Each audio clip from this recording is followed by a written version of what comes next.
All right, everybody. Welcome to the Unnamed Adventures Guild's first mega dungeon, which will be run by me, Alexander Newton. And let's introduce our new characters for this special instance. If let's start with 10th. Okay, my name is Lionel. For now I'm going to bring two characters, but to the dungeon. But this session I'm going to play with Lila. That's her surface alias. She's a drow elf, female. She inherited the fate of her fiance's mother. So she is a cleric of knowledge in the service of Mistra, the Lady of Magic. She's cleric first level, and at second level she took Bard for his second class. She is using a study leader, and she's carrying a rapier, a crossbow, a mace, and her lyre. Level 2, in case. Do you want me to describe the other one, or? Yeah, describe the other one so that everyone knows that that's what Okay. you'll be playing once you get to the dungeon. Okay. The other character is called Amelis Tuinerbis. She's a wood elf, female, cleric of the knowledge domain. She she grew with Arrakis and Layla, but she's not. She prefers to serve directly to their elven gods or goddess. So her patron is Angara, the queen of Arvandor. She came to this world similar, well, chasing Arrakis and Lila because she missed them, and when she found them, they helped her to enter the guild and become a member. She's similar as Lila. She's using a student leader and a shield and a mace. Lila reserved or give her a long sword and a long bow that she was holding sell, but when she found her, she did prefer to give Lila preferred to give those weapons to her friend. Um, I don't know. She's proficient on cartographers and the thieves tools, and she will be the mapper of the group. All right. Let's move on to Holrig. My name is Eric. I'm playing Halric Stonebreaker, a mountain dwarf barbarian who came down from the mountains. He grew up in a small dwarven tig, and they were somewhat disconnected from some of the greater holdings, so they had to protect themselves from goblins and orcs and other nasties that dwelled in the night. He's a new character, first level. Doesn't wear armor, a natural AC of 17, 19 if he decides to use his shield.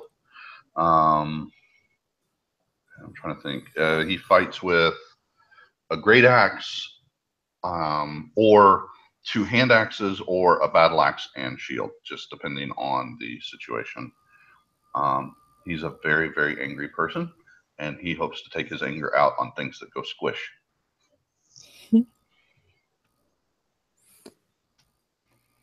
Us with Roland.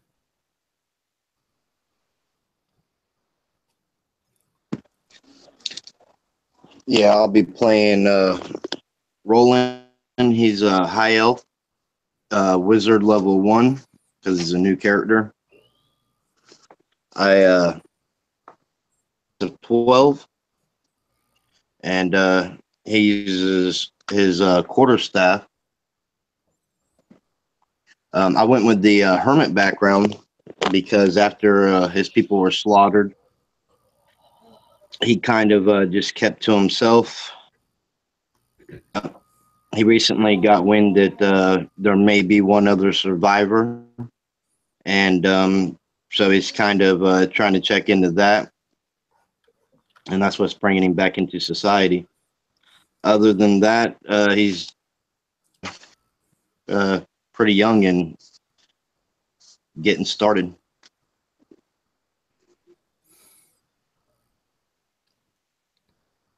All right. So all of you meet up on the road. You guys don't interact much with each other while you're traveling through the city. Get to the Unnamed Adventurers Guild and realize that all of you are kind of heading into the same place. How do you guys want to interact with each other?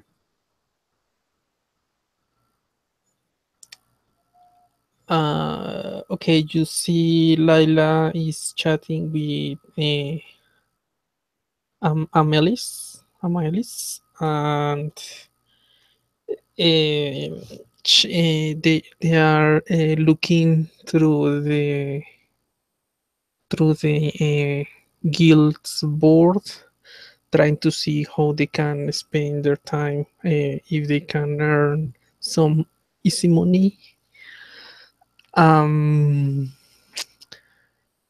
they are well aware of their surroundings. I'm guessing they're chatting. Maybe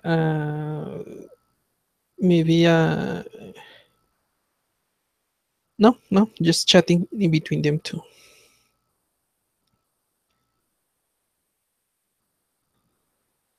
When they found when they find about the dungeon, they will rush up and make the final touches with preparations and stuff to be able to go to the dungeon. But for now, they are just chatting.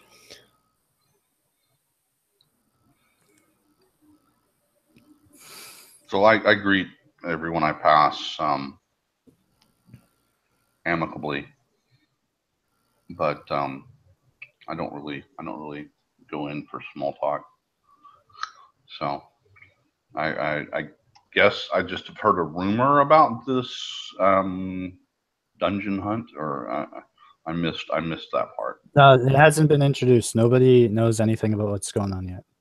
Okay, so I'm just in the city on my way to the guild because I heard it's a place where I can make a name for myself. And into Unnamed Adventurers Guild, so Yes. I would assume fame and glory would be up there. Yeah.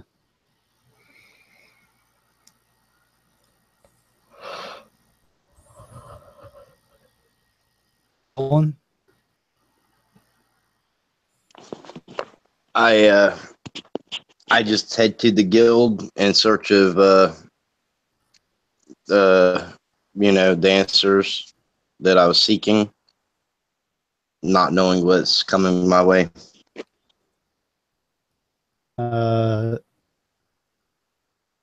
So for this, you are a member of the Unnamed Adventurers Guild, because I imagine you're hero. You can make an investigation check if you want. Who? Roland. Okay.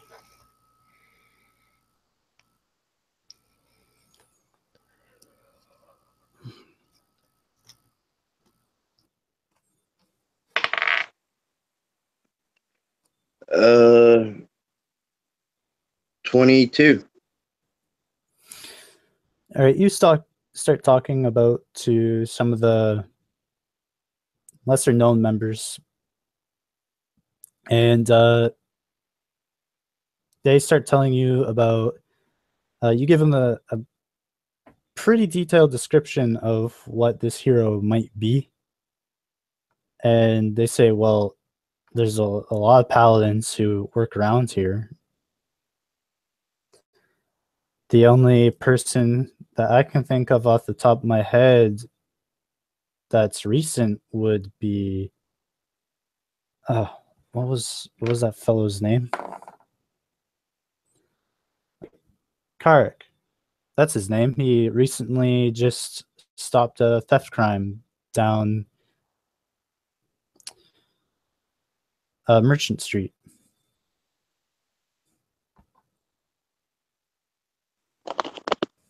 Well, so maybe the rumors I heard about somebody else living and escaping all the death is true. Well, I don't know what you're talking about there, but if you're looking for Karek, he's out right now. I don't know where he is. But I'm close. And our paths will cross. And he nods to you, and he returns to conversing with some of his own compatriots.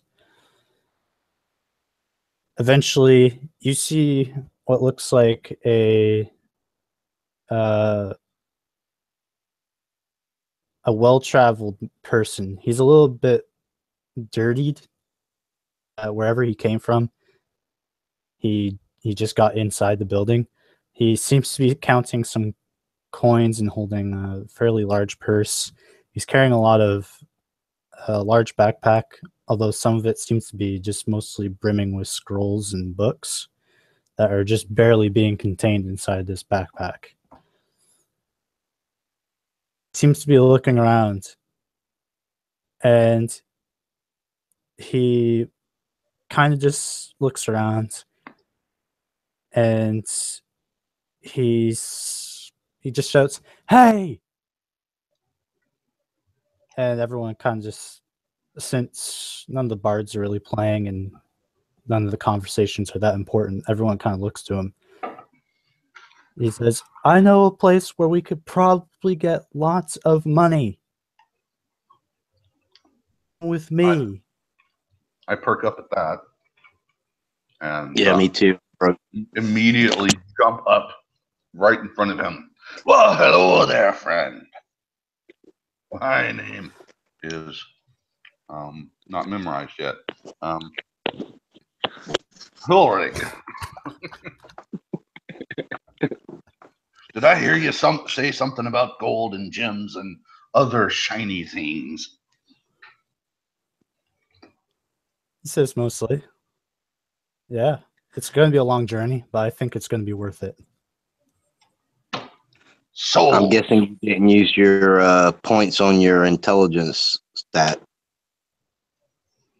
actually, his intelligence isn't bad, but still. Well, maybe next time he'll remember his name.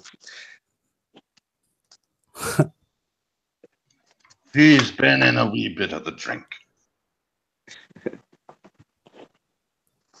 Touch of the Irish. He says, "My name is researcher. I'm a researcher." Cannot steer. He says, "I'm a researcher for Dungeon Times. Last name Griffin." And he shows you an emblem that looks like an inka quill made of it's kind of purplish, probably coated paint for that kind of looks like adamantium, but you can tell it'd be a lot heavier.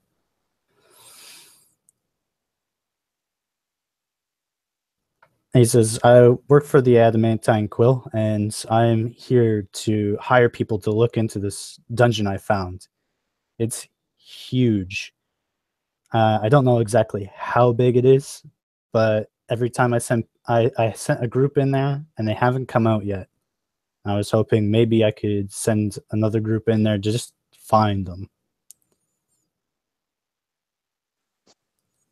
I think I could help with that. Does it matter to you whether or not we find all of them, parts of them, alive, dead? He says, not particularly. I just want to know if there's anything. I'm mostly, he's okay. He says, actually, that's kind of just semantics. I actually want to see what's inside and how big it is. But yeah, Okay. it looks and sounds nicer if I say I'm looking for them. Laila and Amailis get close and ask him, is that an official request for the guild? He says, oh yeah. And he shows you the scroll. He hasn't pinned it up yet, but he just decided maybe it's just better to announce it. But he does have the scroll signs. It's just got to be pinned. Signed by who? By Pinkos? Yes. Okay. Well, here. We might be interested. Do you have any maps or any information we can dig through about this dungeon? He says, no, it's brand new. I had a map of this dungeon. I mean, I research dungeons for a living, so if I had a map of this place, I'd give it to you, but I don't know. This is completely new. Okay, so what I'm saying is, have you get all the information you could from sources different from that from the building, from the dungeon itself? Says there's no other sources other than me. I'm the first to find it, I believe. I already tried researching it. Again, my job. And I haven't found any references to it. Or it's nothing even references its location. I found it by mere chance. And I sent adventurers in there, but they never came out. So hopefully I can send you to at least find them. Okay. How much are we talking about in order to do this for you? He says, well, anything you find is yours, of course. I wouldn't take that away from you. And of course, I would probably split 50-50, but if you are in a more upfront and immediate man, I can pay you about, it's counting in his head. He says, I think I can go up to about 250 gold. For each. starters. For starters. Okay, that's a good money to start. We will need to buy equipment. How far is this dungeon? He says, it's really far away. He says it takes about 10 days to go from here all the way to Kamizna, which is incredibly far south. I'll show you guys on a shared screen if I remember how to do that. There we go. Trip out, everyone. All right. So this is the Illumina is all the way up here, if you guys can see it. Yes. Kamizna is all the way. He's gonna show you guys a map so your characters know what he's talking about. He took the pass all the way down here to Kamizna, which is a major city. It's the route isn't protected entirely, but it is the safest place that you can get there by land. he says we'll go to another city called Alega, which is kind of hidden. He says if we don't find it, but we get to the cross point in the river, about 2 days into the forest, and south of there, and it should be somewhere around there. So it should take us about 2 weeks to get there. So how do you plan to go? How do you plan us to go there? Walking? Just walking? Oh no, I have horses and wagons and hay already planned and getting ready to take us down there. Okay. Point me at the wagon with the ale.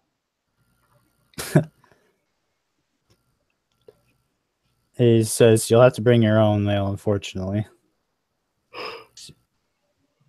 Unless you can convince And me somebody on else to my- drop it off. And me on my last copper nickel. If you give me a past cask of ale today, I can pay you back on next Tuesday. He says, I don't understand how you would even make that money. I mean, you'd be on the road with me. Oh, you think there's no beasties to kill? Where's the fun in that? He says, well, Okay. I mean, if you're going to provide Laila your and cactus wagon. especially Laila will poke for information, and when they are satisfied, they will go to Arrakis and inform him about that. Okay. You Eric mind Chris is away. I mean, I Oh, imagine no, she they would are- know. No, I mean she will deliver a message to Arrakis, so to go to the dungeon, and it's Okay. going to be a while. And they will begin to prepare their stuff, and before they leave to do that, would you mind if we bring our own wagon? He says, yeah, I don't mind, but remember, that's your belongings. How many wagons do you have? I have enough for me and to bring a handful of people. I mean, it's kind of crowded with all the supplies, but my wagon's pretty sturdy. Will they begin to discuss and chat between them? I'll definitely help you. Excellent. He says, now, it doesn't look like any of you are any proper healers. Would I be wrong in that assumption? Oh, we are healers. Says Lila, pointing.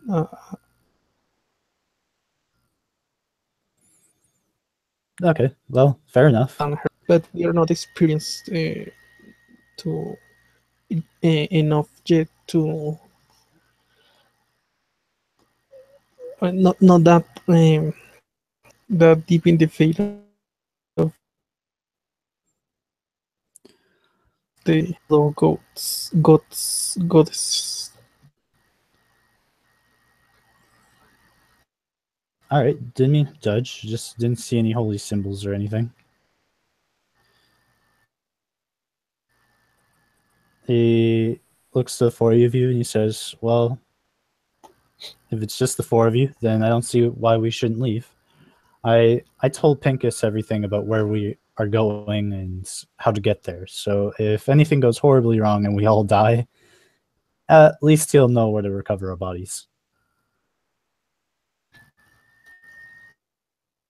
Well, I hope this to inside check the guy to see if this is not just a trap. Okay, roll.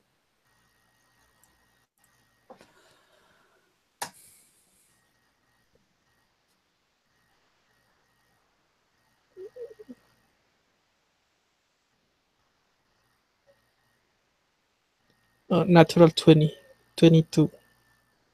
Uh, he seems pretty truthful, if not at least bad at telling jokes. Okay. You can tell he's pretty concerned with everyone's safety, but at the same time, his curiosity is too overwhelming to ignore one of the one that could be the potentially the greatest opportunity of not just his, but anyone involved's life.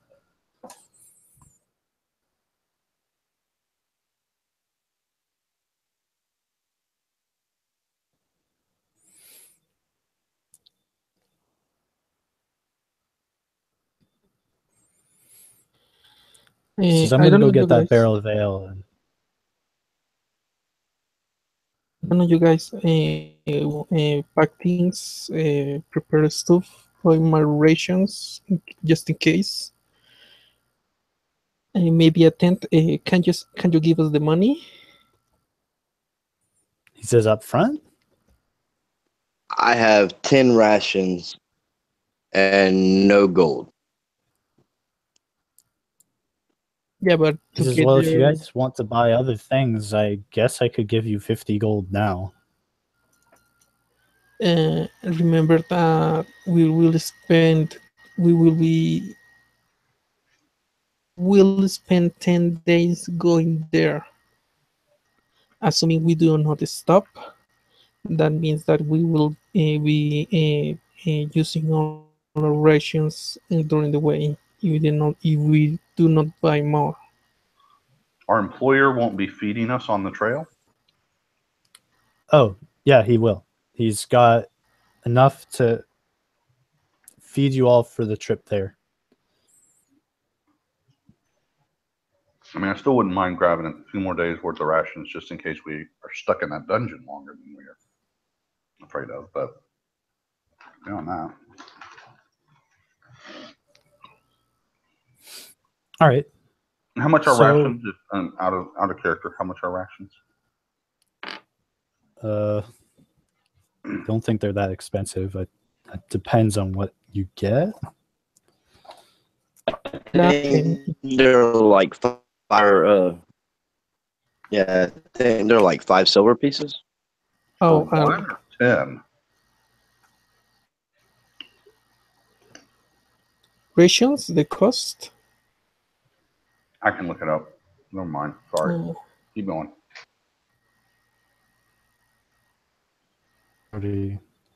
Rations for 1 day is 5 silver pieces. Okay, great, cool. So I'm assuming we're getting the 50 gold. I'm going to buy some rations with it. Okay, yeah, he doesn't argue with it. He just says, well, it could be the last amount of gold you ever receive, so I can't be too stingy. And he gives you all the 50 gold up front.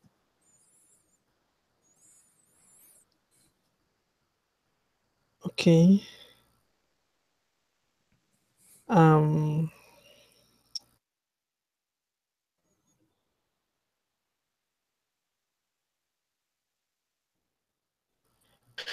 Ellie say, well, uh, we all can see in the dark, right? Say, look at the other two adventures.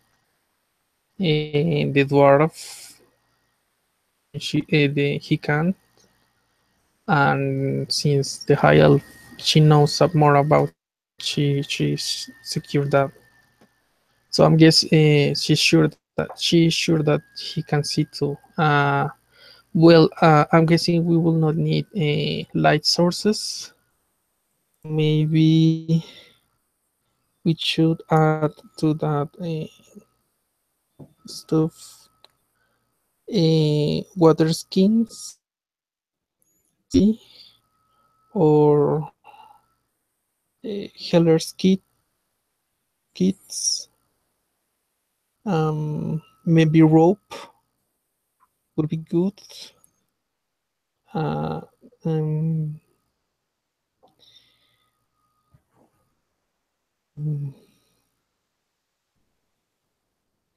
sacks to carry stuff. All right. Just write things as you guys buy stuff. He's gonna buy you your ale, a barrel of ale. Oh, And Lila and both Lila and um, Amaelis will point out that it would be a good thing to have mirrors to look through the corners, and they will know this because their background will allow so. Also, to uh, have if Emilius has thieves' tools come with a mirror. okay, and also a long, about 10 feet long, to tap the door. Yeah, so just buy whatever you want while I am getting you Okay, this to is that place. chatter, but okay. So he introduces you. You guys finish your shopping. Of course, you can still buy stuff while we're traveling and getting ready. You guys are all introduced to his wagon. It seems pretty sturdy. It's not just a standard wagon. It's got metal reinforcements.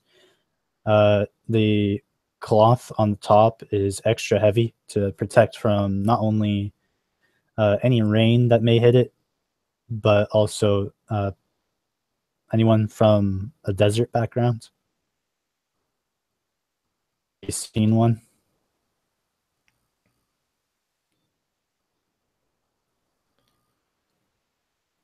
Probably not. So I'm sorry. I'm sorry. Repeat. I was trying to look something up. What was the question again? anyone come from a desert or have at least traveled through a desert? No, all right. Okay, so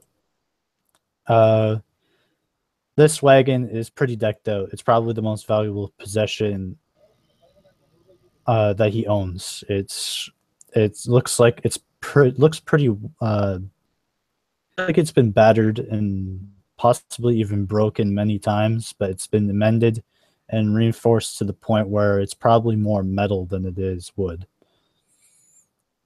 The two horses hauling it are incredibly large and much more powerful than your normal steeds that you might see an average person having attached to their wagons. Inside the wagon, there are large crates, like he said, that takes up most of the room.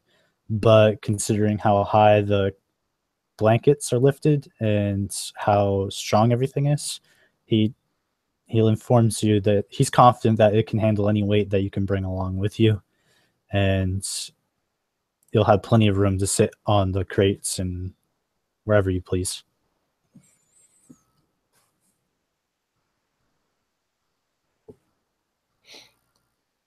Okay. And of course, making room for the ale.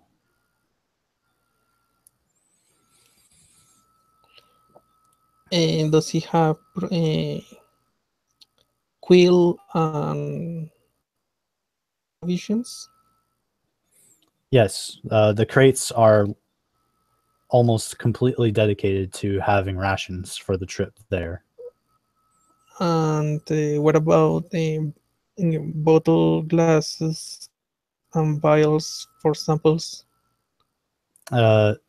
He's just a researcher. Any of the other crates that are dedicated to holding papers, tomes. Not many Okay. tomes or books, but some relevant information about your location, like uh, a guide to the old Great Forest and such like that. Dungeoneer's guide to how to live in a dungeon.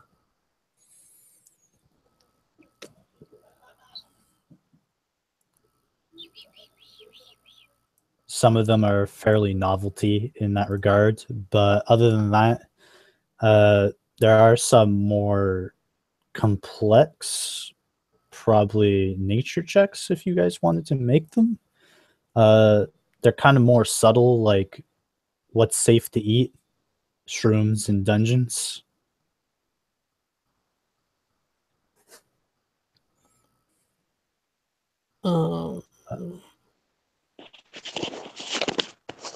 Roland definitely uses the time to read through any material that he sees that could be beneficial to this particular situation.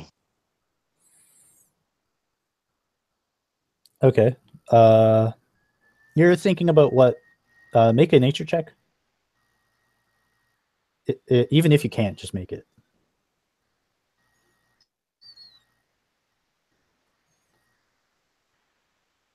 Seven. 5. You're trying to think about things that might live in a dungeon, and you're thinking about some pretty old stereotypes like trolls might live in there, goblins, and then you kind of just you can still read the book if you want, but your immediate thought process about what's actually safe to eat is, "Damn, would I want to eat a goblin?"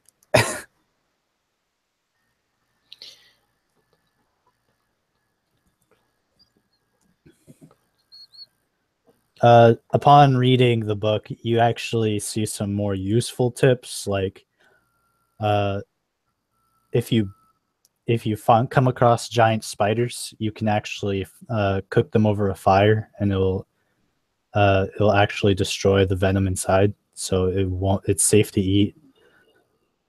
Another useful information is if you're running out of supplies and there's no meat available, and actually put a water skin in a bowl and put an ooze in it and stuff, and fill the ooze drop with water, and it'll actually be safe to eat, although there isn't much in it.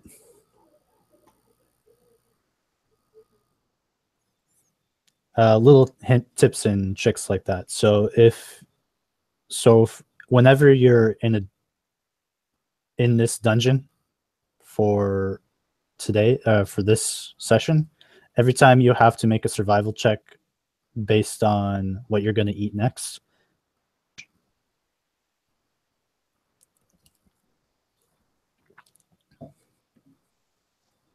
Alrighty. Does he has empty books they can borrow?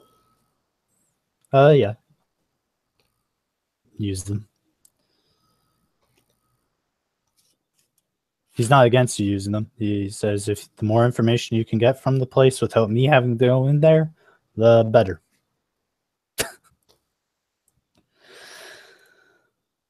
Okay.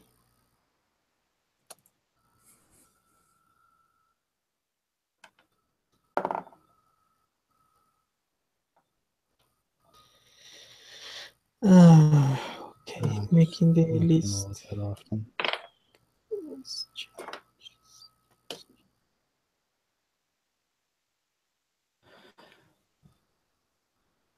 All right. About 5 days out from Illumina, when you encounter what looks like to be a small group of bandits. They're not that large. It's actually incredibly small, only having about 3 bandits there. The area around you is pretty plain. Not a lot of grass growing around this area as it's mountainous. It's getting a little higher in altitude as you notice that maybe a couple days away there's some mountains that you'll have to travel through. But these bandits seem to be giving your employer a hard time. And eventually they just come out out with it and say, "Listen, buddy, you got to pay the toll, or we're going to have to kill you and your friends." At which point I jump down, scream, "It looks like meat's back on the menu, boys!" and go immediately into a rage and start running towards them. All right. And that is an intimidation check.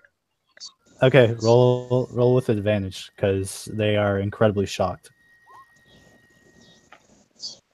Oh, 19. 19.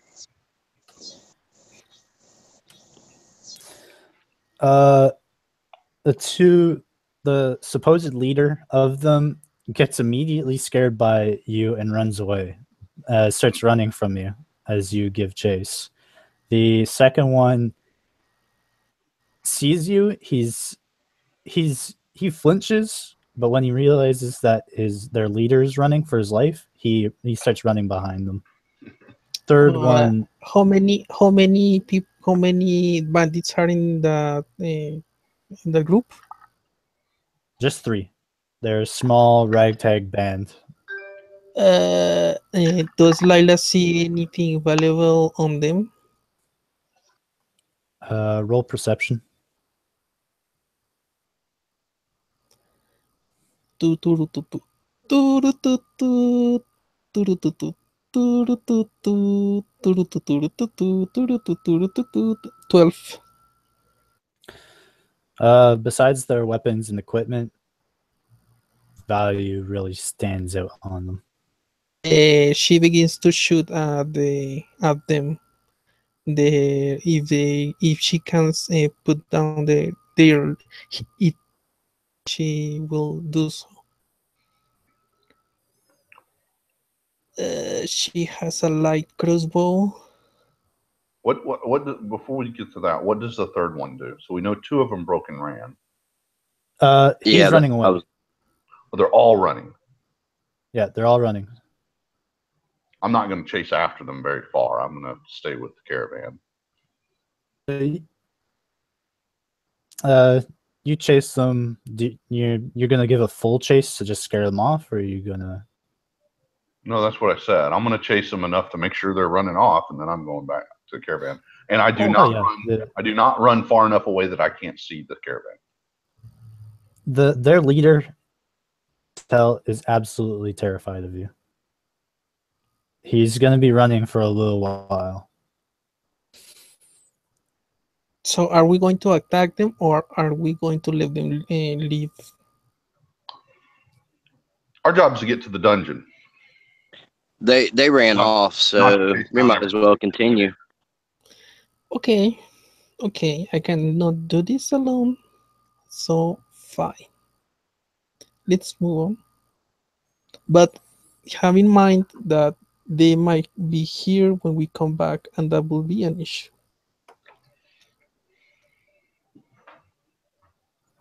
And I hear her say that, and I just take out a whetstone and start sharpening my axe.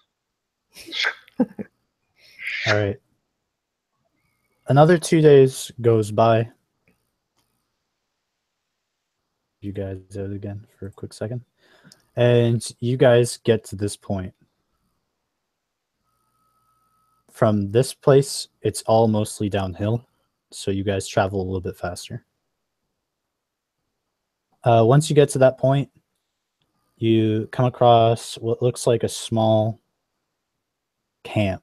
This camp has maybe about 30 people in it, but they don't seem to be too terribly well armed. First impression of them is as you come upon the camp. It's a pretty large camp. They have some pretty nice tents, and it looks like they're kind of like a traveling circus. But once you get a closer look, they're more closely tied to gypsies.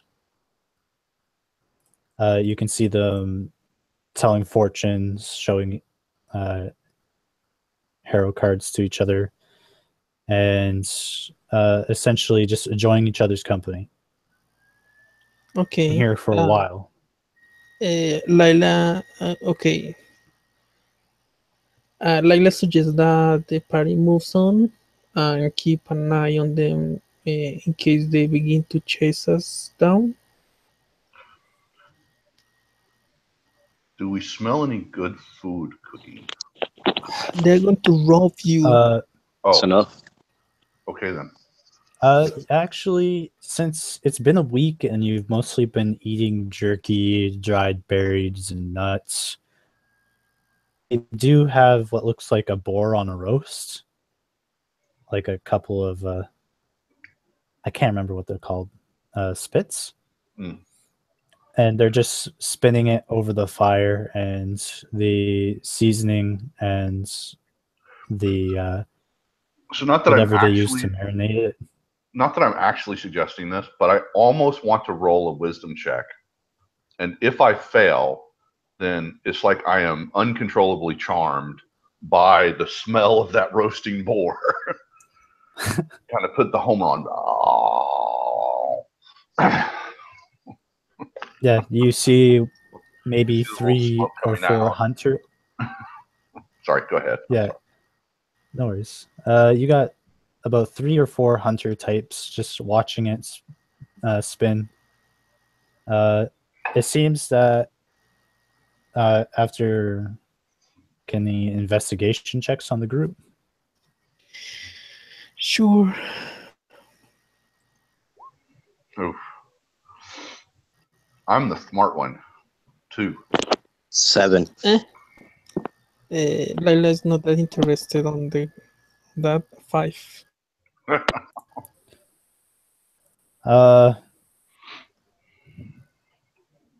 So no one rolled higher than 10. Mm-mm. Nope. All right. You So want- You want to increase the difficulty and let us roll again. Increase the difficulty. Oh, yeah. Okay. Yeah, I'm game for that. yeah, if you guys want.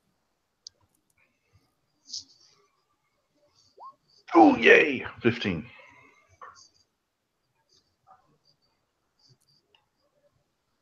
$19.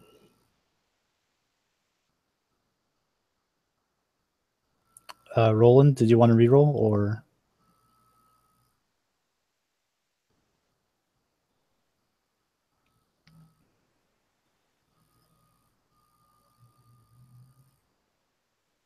Gerald? Sorry. 24. Oh shit. All right. The two of you, two that rolled less than 20. Yeah, after taking another glance around, you notice that these members looks like it's these gypsies are, well, in fact, gypsies, but they don't seem to hail from the same area. They seem to be from different groups, and that this seems to be some sort of meeting place that they all kind of come together, celebrate. Whatever they celebrate is kind of out of your area, but they are here to do just that and tell tales and share stories. Roland, you do notice there's not much more than that your investigation can tell you. All you know is that from what you know about these people is that this group in particular that lives in this area, you know that they're rather than being your typical gypsies that focus mostly on, well, thievery and trickery. This group focus mostly on mysticism and to whatever spirits that each group belongs to.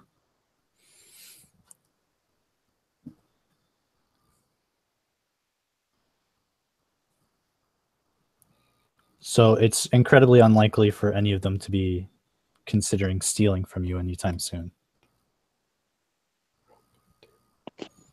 I don't I don't think we have a problem here at the moment. We may have to deal with them later, but by the time we come back this way, they may be gone.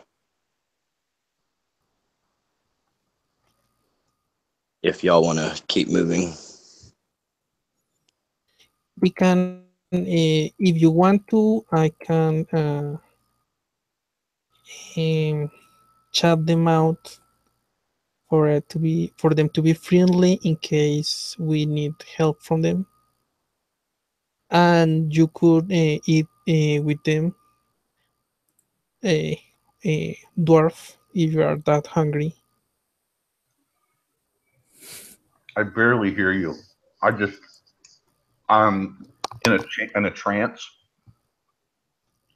like those old cartoons where the smell of food comes out like two little fingers of smoke and grab you by the nostrils, and you float across. That's basically what I'm doing right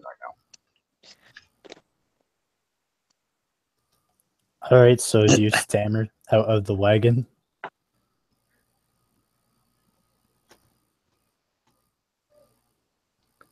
Uh, will the drivers stop?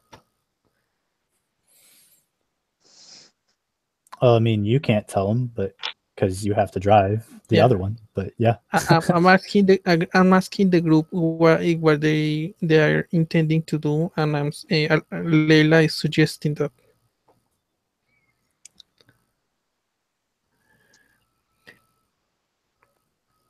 We could stop and socialize with them. What could go wrong?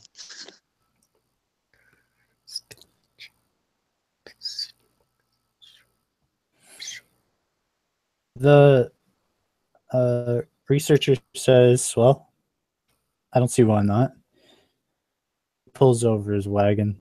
He's already been here through here a couple times, once already, so he already knows them pretty well. Once he comes Okay. around, he starts. Uh, He joins the group. so I just roll charisma or something.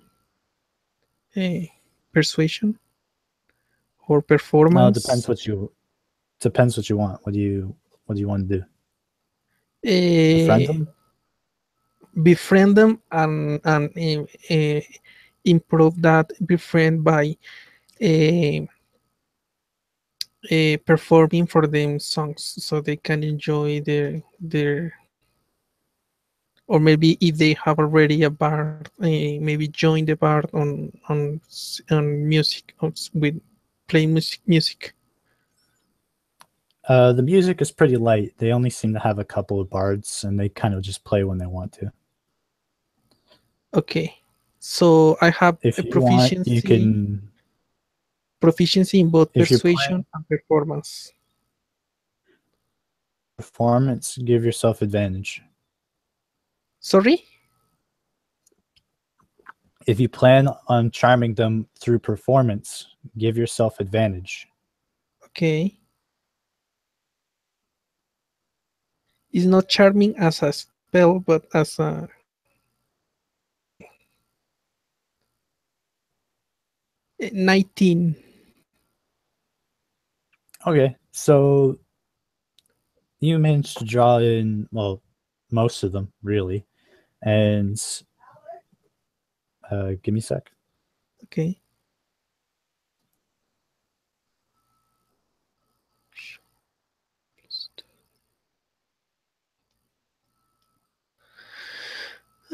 Sing whistle, signet ring, soap, spellbook, spikes, spyglass, tent.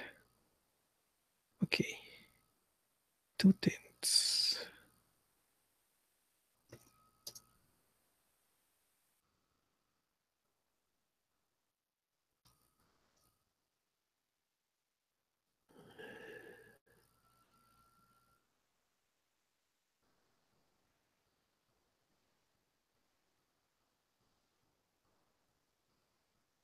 Tent, tinderbox, torch, vial, water skin, and whetstone. So vial, let's buy 10 vials. All right, that was annoying. Plus 10.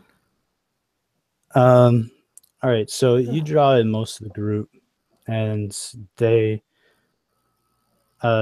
start kind of humming to your tune, and some of the hunters start dancing to your music.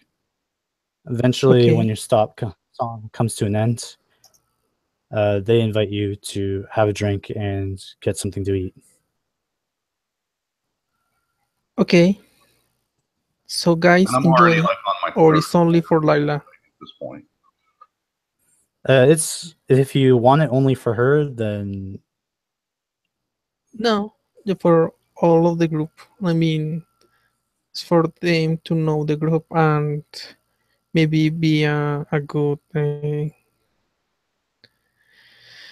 a source of either information or help if the group needs it. Maybe if someone passes, will say, "Oh yes, we saw them.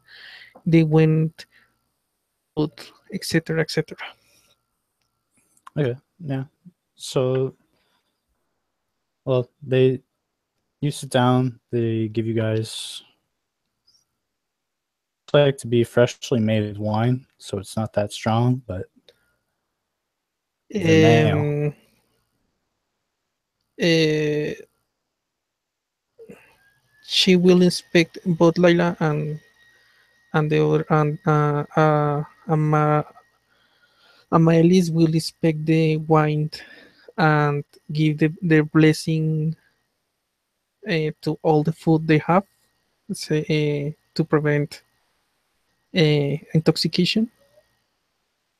Okay, I mean, for the whole camp, it's not just the party's food, but all the food they can get to. okay. It's purify food and water.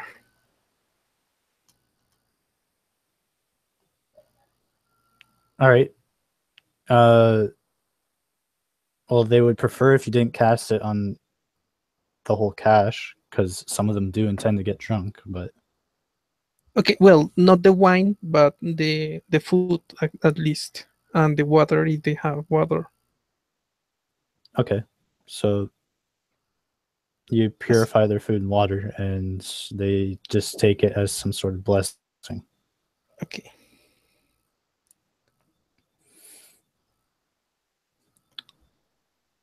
Do any of you want to do anything now that they're your friends? I asked them, what do they know about anything south of here?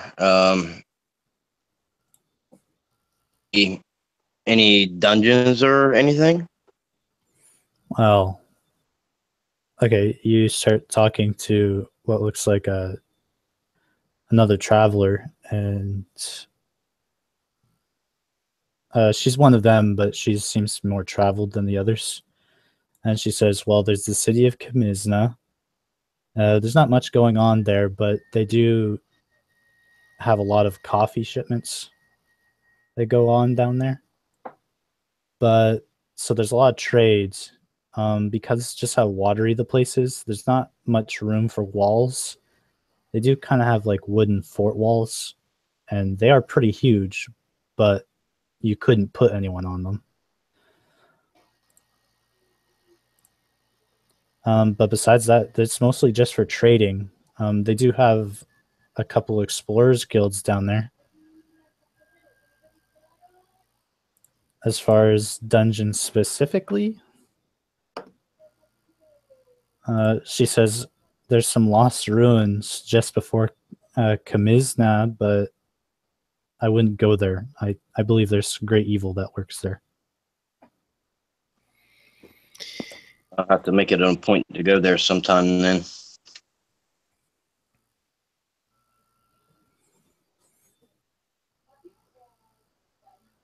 All right. She offers you some wine as, kind of a, friendship, friendly gesture. Speaking to my party here, What are you guys like wanting to do with these people? I grab a mug of wine and a hunk of boar meat and just kind of, dip the boar meat into the wine and just. They seem pretty good at me.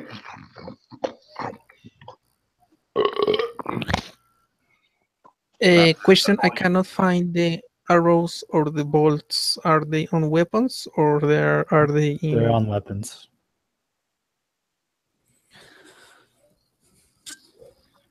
Okay.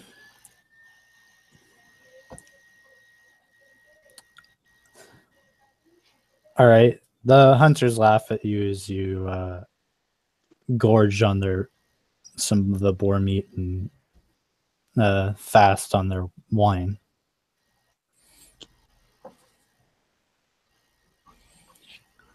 It's not as strong as you'd like it, but as I said, it's fresh and the taste really comes through.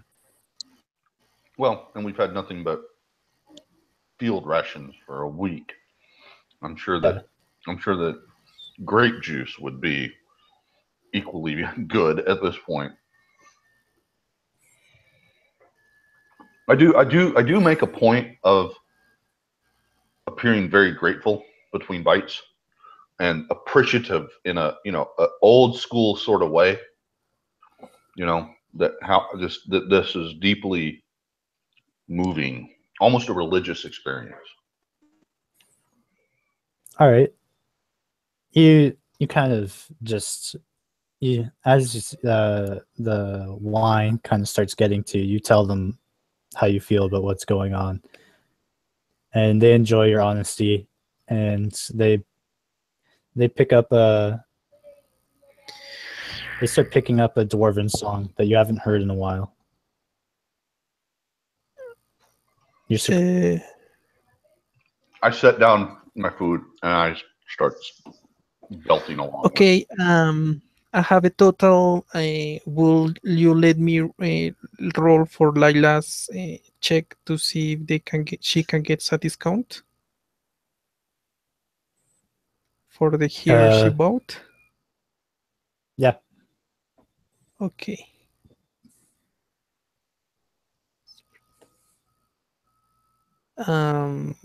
She rolled an 11. Let me roll guidance.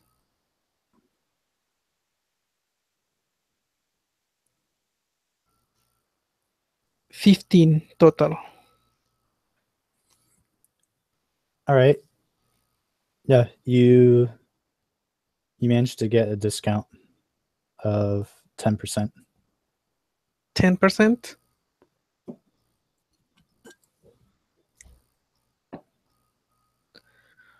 Okay. So we seem to have lost Gerald. Let me check it. Yeah. I'll send him another invite. I don't think I need to, but let's do it anyways.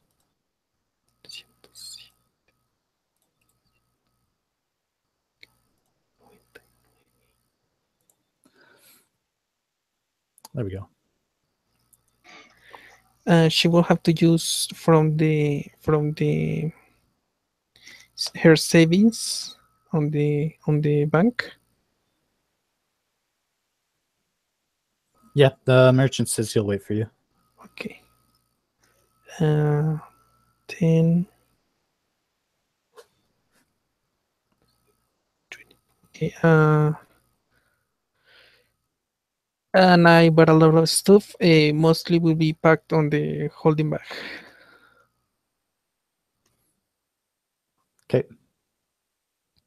Do you guys do anything else at the gypsy camp?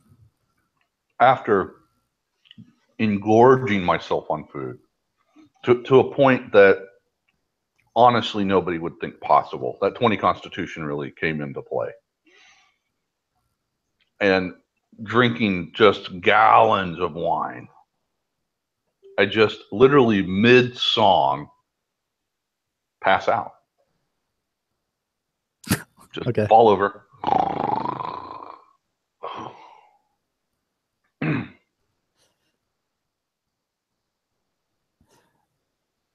All right, so they move your slumped body. They don't realize how heavy you are until they try to move you, but they move you and kind of just slump you into the reinforced wagon.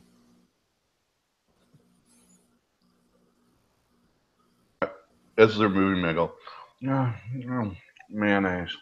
Yeah.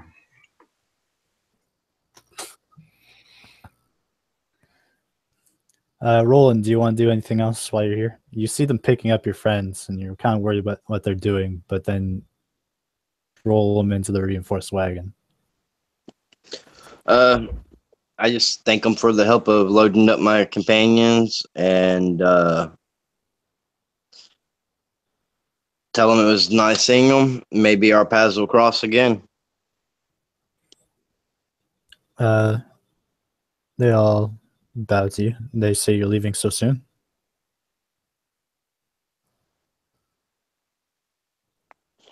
Yeah, we have some business to attend to.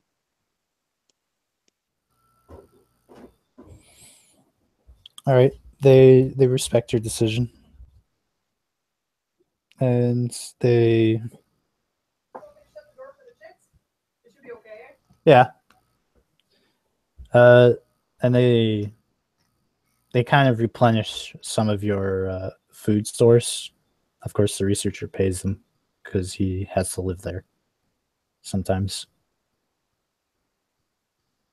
And you guys get back on your way.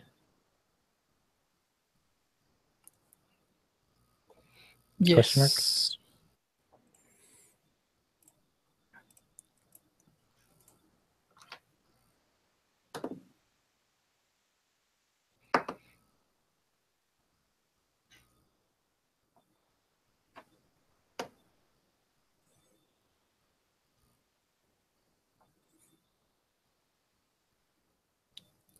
All right. You guys are on the road 2 days later. And you guys notice a small troop of goblins. They seem to be fairly well equipped, but it doesn't seem like they're doing anything aggressive or hostile. They're just walking down the road. So I don't know if this is a thing in 5th edition or if it's a thing in this world, but pretty sure in earlier editions, dwarves pretty much fly into instant "I'm going to kill you" rage around goblins. Is that still the case? I think Well, that it was in depends. earlier editions, but It depends on your background. If you state is mostly for flavor, but it is not. It is not a must to do thing. So just from a background perspective, my background is folk hero, and the reason I'm a folk hero is because I killed a monster by myself. Well, that was because I killed the local goblin chief because my tag was being constantly harassed by goblin raiding parties.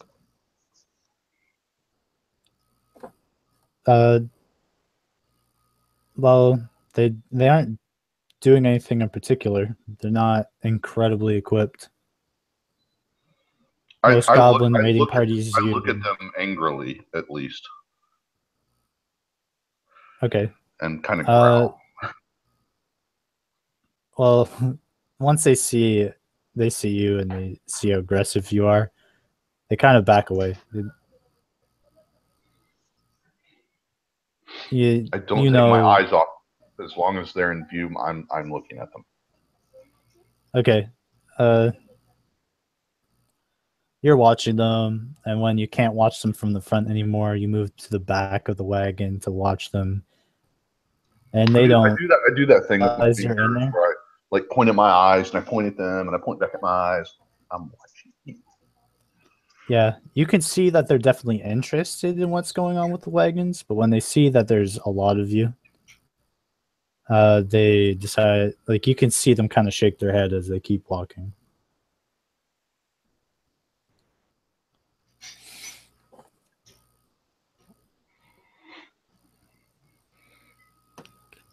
if I was going for comedic value, I'd actually start notching another, notch in my belt for how awesome I was at driving off the goblin horde. That in the pitch of drink at the next tavern, that those 3 poorly equipped goblins would suddenly become.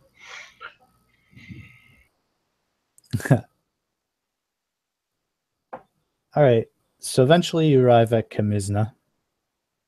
It's like the traveler said. There's wooden gates. Again, you couldn't man these gates, but you couldn't man the walls because they don't have flat tops. They're all spiked, probably to prevent anything from landing on them. As well as this, the land is fairly wet, so it's not like they have incredibly well tilled fields. But as you cross the river and come into the city, you do see some farmland there, but it's mostly for incredibly durable plants that you might also see in the mountains. A moment, sorry. Do you guys want to do anything in Kamizna? Again, it's the #1 supplier for coffee. Should we commiserate?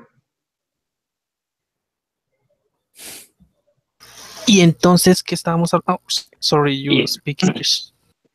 What kind of deals do they have on their coffee?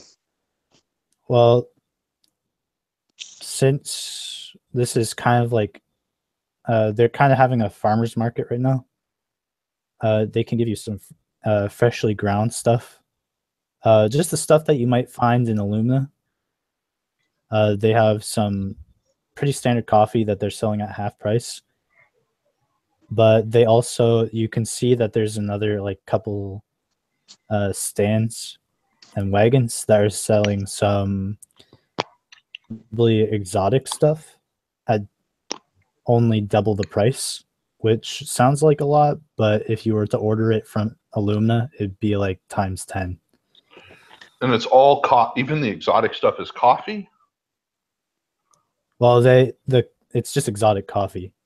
Like this is their primary resource for gold. They do have some other things, which would be akin. I'm sorry, I don't mean to cut you off. Please go ahead. Oh, it would be mostly the only other akin like exotic things would be like roots, medicinal roots, since you're right outside the old forest. And it's been known to have magical properties from time to time. So there are some roots that have been said to have medicinal properties. There is some also more valuable or said to be stronger alchemic resources here. But like I said, they don't have very strong farmlands, so there is just a large variation of like onions, potatoes. So we're on a city already? Yeah.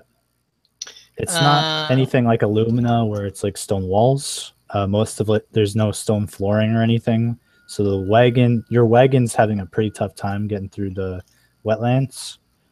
Yeah. But yeah, you're in the city. Okay, so 2 things. Lila, if the party needs to buy something, Lila is proficient on survival, and to check the goods and stuff. I'm guessing that's the one using. If not, that will be another characters too, because she will be looking for someone who can travel to Illumina to teach Arachris the use of alchemic supplies. Just in case she does not know if Arachris has already met someone. Well, it's been 10 days. Okay. So, do I make a roll or something? Well, um, alchemy, I would imagine, would be pretty substantial in the city, but I imagine they'd probably call it like uh, a form of magic. Probably like, well, I guess it would still be called alchemy, but it's considered more of a form of magic than it is Yes. just standard alchemy. They making magic potions here. Yeah. So basically, this is what Laila wants to do. She wants to find someone who might be interested in travel, and she wants to persuade that person that in Illumina there is a good market for that, but she needs to be sure that that one is proficient on alchemic supplies.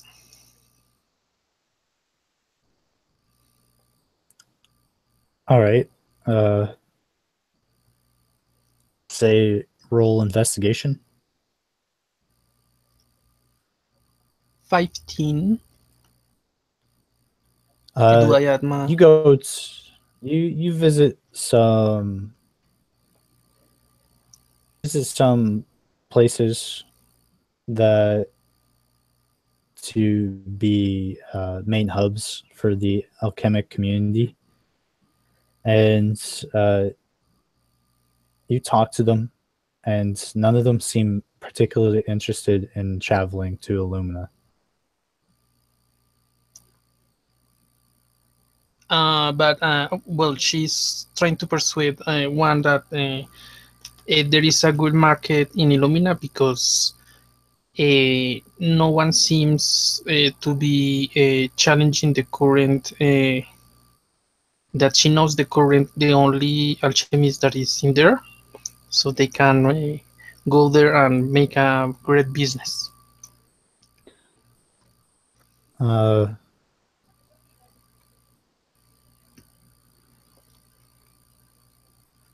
they they're gonna say that although they would want to, like, they know Illumina has terrible when it comes to potion making, but the journey is dangerous, and none of them, and so most of them just on that part won't go there. And even if they did go there, they get a lot more gold by just having it shipped. And all they have to do is pay people to guard the wagons.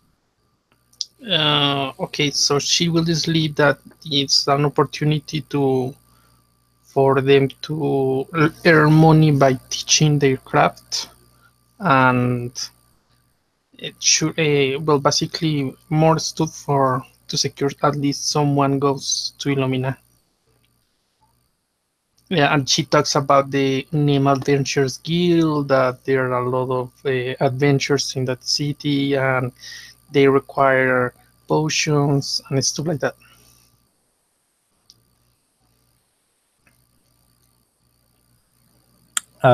Roll performance or persuasion. 17. Do you allow me to use guidance?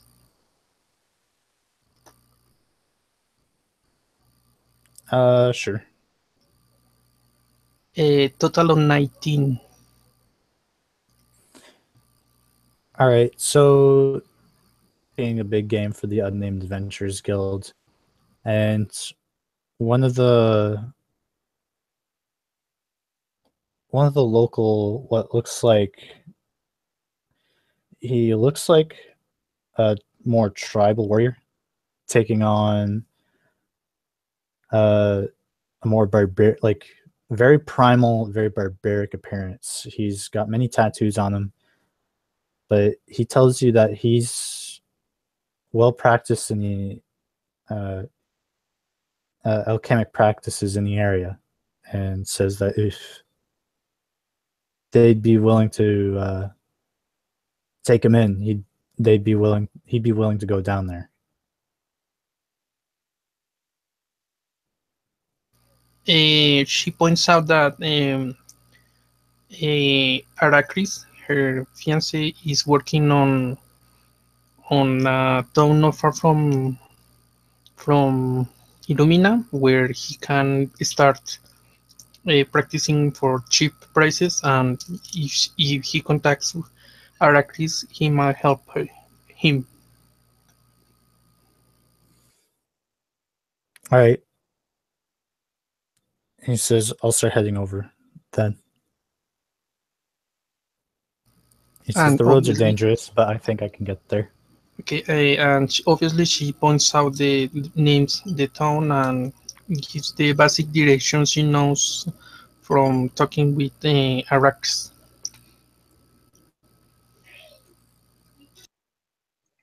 Okay.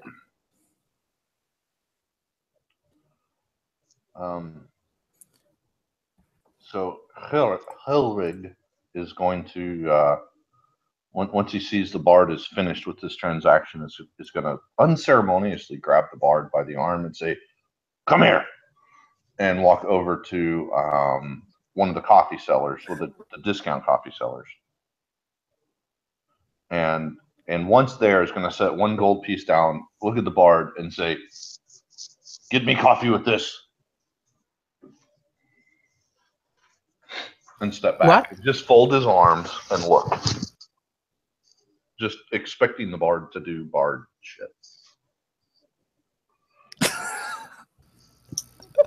I don't get it. Do you want Lila to Yeah, make up that company. Arthur, or do you want Lila to identify how No, to no, use the I stuff? want Lila to buy coffee with my money, but get a discount.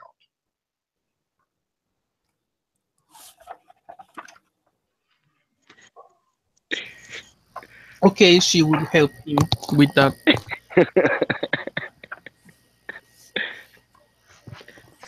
All right. Get me some too.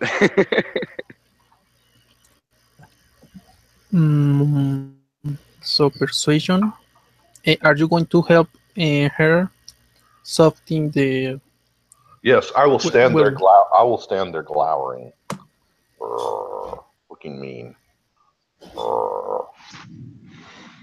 so does Lila get the help action?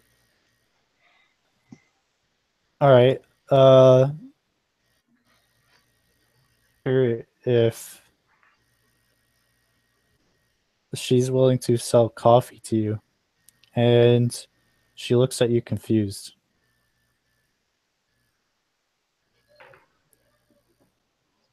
Why are you so confused?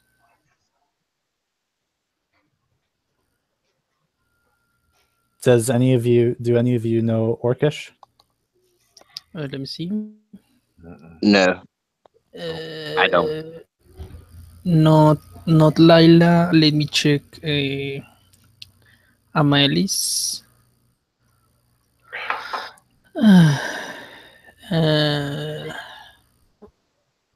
nope, she does not know Orcish. All right. She starts speaking to you, though her voice is nice and gentle. You can tell that the language she's using is heavy and gruff, and has a lot of it sounds like she's clearing her throat, but you know it's just how the words are pronounced. Um, does she need to roll something to identify that language, or maybe ask the scribe guy to see if he understands the language? I'm going to speak He's not back there. to. I'm going to speak back to her in Dwarvish to see if she understands me.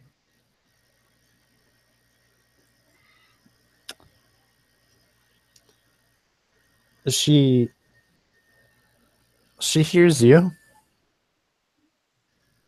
and you getting words now, and although there's like you're speaking to her, and you can tell that she's understanding some of the things that you're saying, but it'd be kind of like listening to somebody speaking in broken English. I understand him. So once she Um, kind of gets, oh shit, she Lila will point out if she knows how to write with Hitchers. she you say that to her, but it doesn't register. She grabs an ink, and she grabs some ink and quill, and she grabs a piece of paper, and writes in Dwarvish, "How can I help you?" Aha! I write back. Coffee. How much?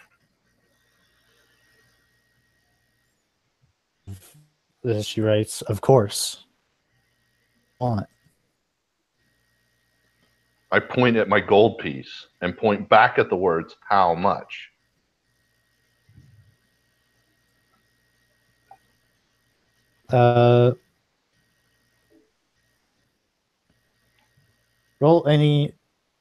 Roll persuasion and give her Can Lila advantage and give assist? yourself advantage. Can Lila assist him with a song?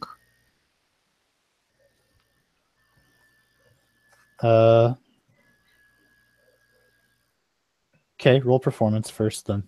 Or what about just throw a guidance on me? Performance 15. Do you want guidance? I don't know. It's up to the DM as to what he thinks is Just appropriate. no, he's already choosing to play a song instead. Okay, so does that mean I get advantage? You already had advantage, so Oh, okay. roll Okay. persuasion. Roll persuasion 15.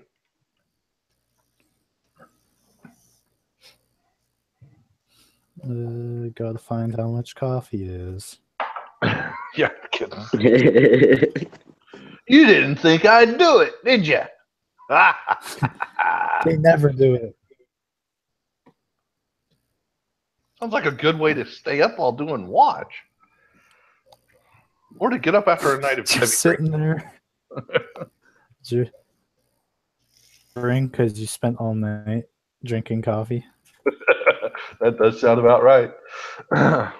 Maybe, well, since Lila have not met the dwarven cleric who is working to find a secret recipe, she will not know if that ingredient might be key for that old recipe. So I'm having difficulty finding the price of coffee.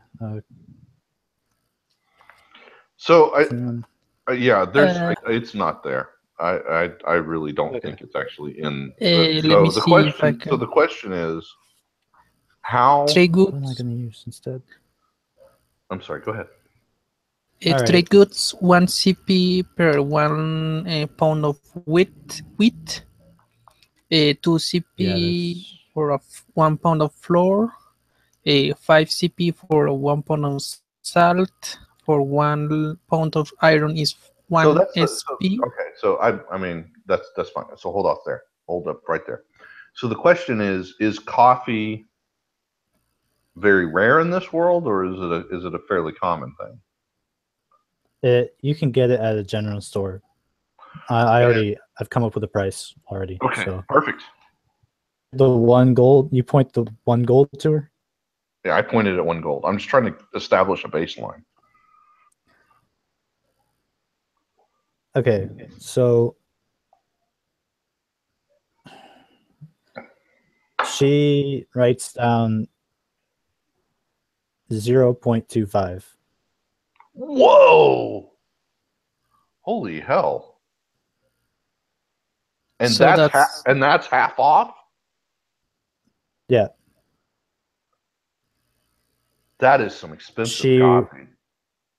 She says coffee per pound here is 5 gold. wow.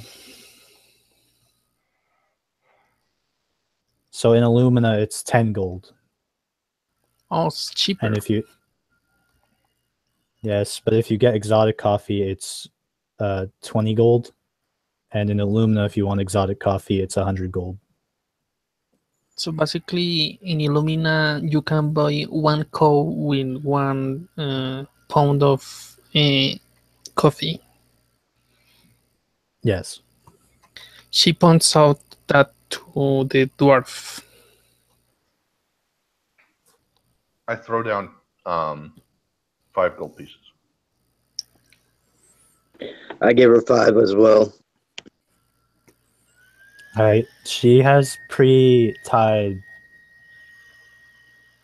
and she hands them off to the two of you. And she scoops up the gold coins and puts them in a little lockbox. Can I, How from where? will Lila know how much will coffee survive without proper treatment, like refrigeration or something like that? Come on, As long as it's Cowboys took coffee on the trail. I mean, it ain't gonna be fresh like Yeah. Starbucks, but it'll be fine. yeah, as long as you're not exposing it to like mold or something, it should be fine. Okay, she will buy something for Aracris. Yeah, just keep it in the bag.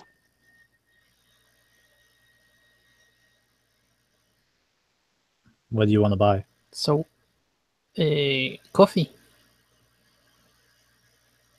How much? 1 pound is 5 gold, right? Yes, for a pound. Sorry? Pound of coffee is 5 gold. Okay, so she will buy half a pound.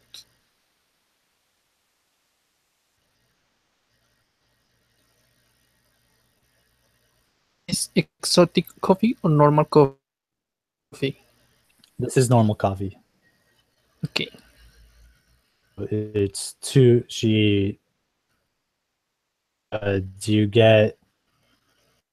Hulrig is nice enough to want, and she says 2 gold, 5 silver.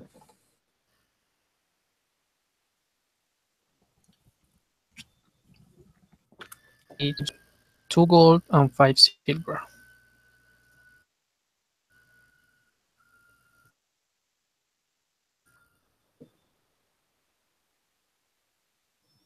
The dwarf Yep. please down you are for hospitality. Her good job.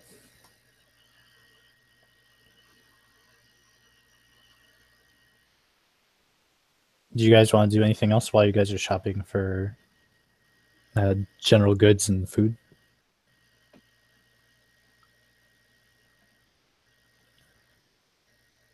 Know the local area, maybe see if there is a guild in there. Where are the quests, posts, boarding posts? Maybe know about the government, but you don't have to tell me. I just want. I'm asking if would you allow to Lila or Amaelis to think about it and have it in store there for later. Have what stored there for later? Their Information about the town. Okay. If there is any guild in there, adventure guild, if there the local government, where are the possible quests, boarding posts. Kamizna is fairly behind on its government structure, though it knows enough about how to. It's mostly a commercial city. Its military is not lacking, though. It's just more receded than others. They are closer to nature, well, as they still believe in spirits and not direct deities, but some creatures that they believe could be deified. They are certainly powerful enough in some regards. Besides that, they do have a king-like figure, but more of a democratic. It's a chieftain who keeps himself surrounded by champions, and basically they run the town, or they run the city. And although the champions don't really do much themselves, they get all the information, and there's no proper rank for their military.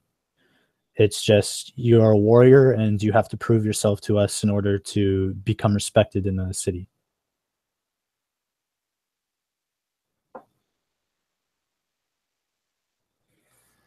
As for guilds postings and guild associations, it's mostly clan based. If you're not, so mostly if you, as a mercenary, if you wanted work, you'd have to go talk to clan members, and it's not written down. It's all honor bound and word play. So if you claim to have accepted a mission that you didn't take, and then they don't have to pay you for your deed. Okay. And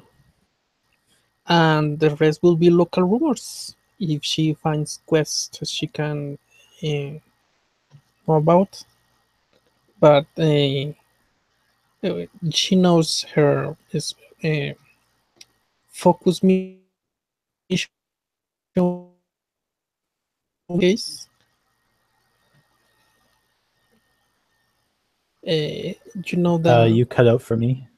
Okay. Can you say that I again? don't know how much time will be the party in the city, but basically the rest will be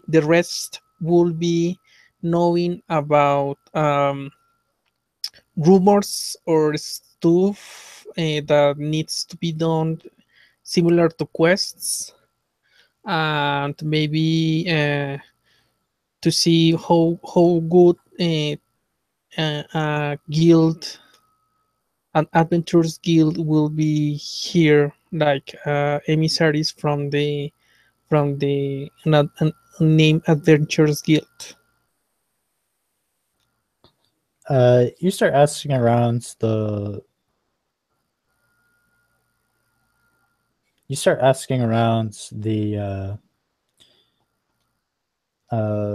clan members. They seem to have divided themselves into their own clans, but the central marketing area where they do again, most of their alchemy and most of their commercial work and crafting is where they all kind of unite in the middle. And a straight line to the chieftains. You start asking around about potential work and dangers that surround the place, and if they are looking for outside help. Roll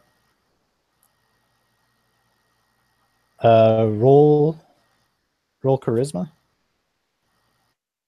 Straight charisma. Just roll it. 14.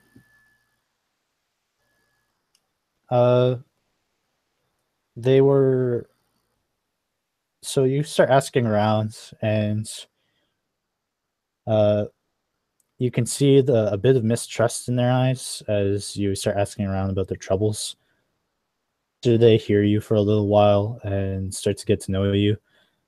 They're a little bit more open about it, but they tell you that there is troubles, but the clansmen are keeping their troubles away, so they don't believe that they need any outside help as of right now. Okay, she will comment here and there that if in any case they might need help, they can go to they can go and ask help to Illumina, to the name Adventures Guild. That they can be a very good source of workforce or a help in dark times. And she's spreading the word. Okay. As you're talking to these people, you notice that they do not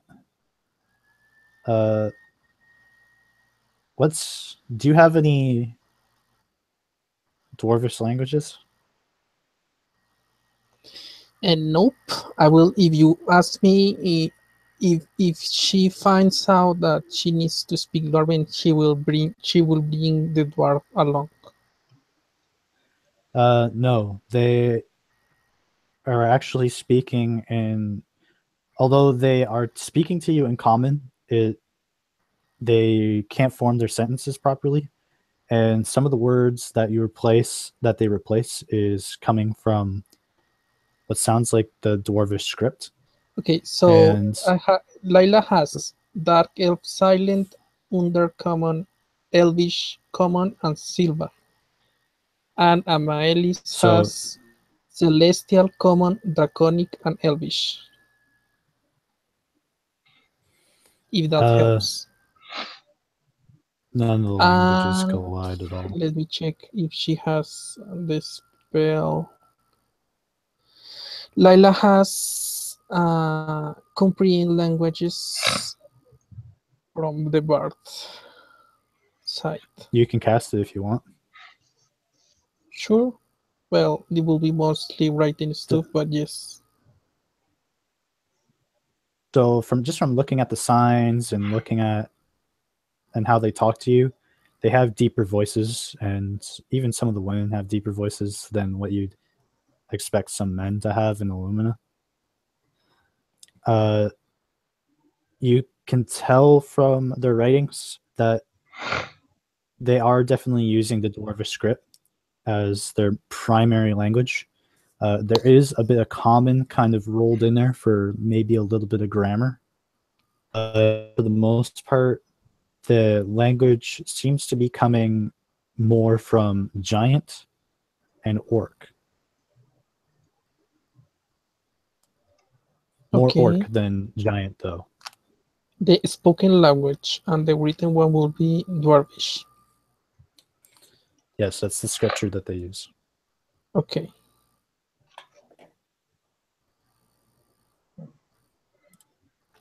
Okay. Of course, they do know Common, but again, it's not a strong language, and speak slowly and uncertainly to you. Okay.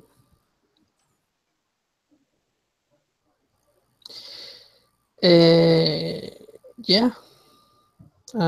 She's spreading the word, and she communicates after she finishes. She communicates this to her teammates.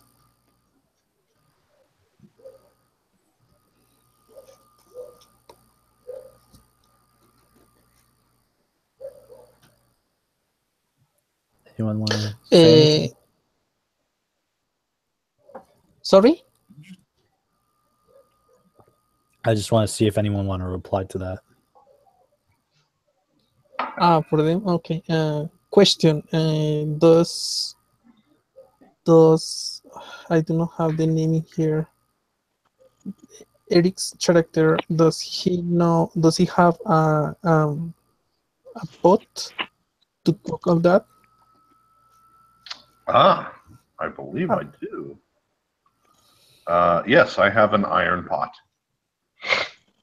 Okay. So for some extremely odd reason, That's the starter equipment for folk hero background.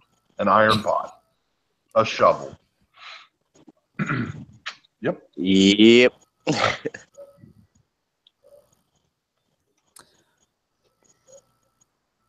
Okay. Alright. So you guys rest here the night and continue your journey? Sure. What does the Yeah, I think that would be a good idea. mm, You get your spell what does slots. the health Lila can rest in the wagons. Dwarf don't care where he rests. He just kind of finds a tavern, starts drinking, passes out. Works every time.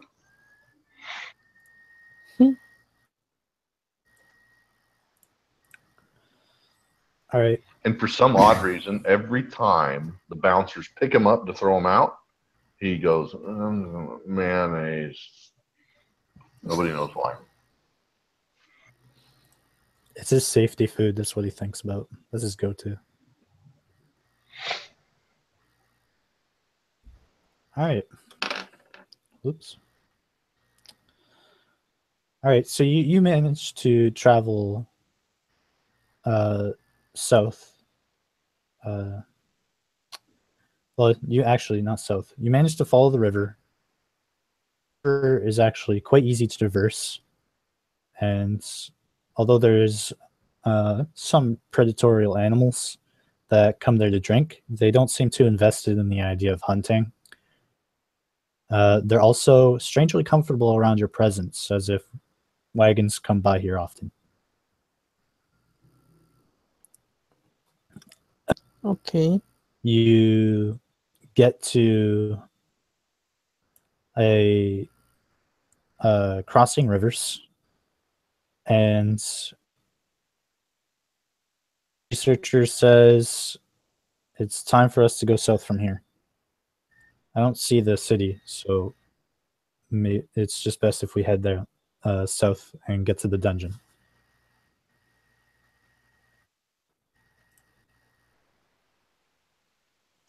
Yeah, let's do what we came here for. And we're bringing our carts and everything inside, right? So all our food, everything. Or no?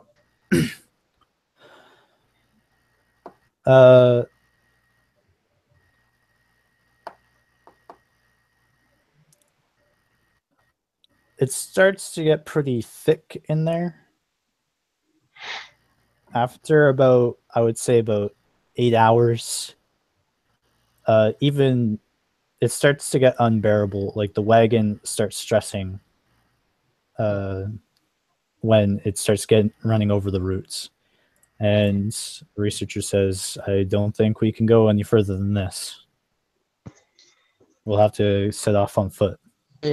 So I pull my chest, put all my food in it, all this 50 pounds of, onions and pemmican and apples and potatoes, and as many rations as I can carry, tie the chest to my back. So I've got like 70 pounds of food and water on my back. I'm not actually encumbered by that. So, I mean, hey.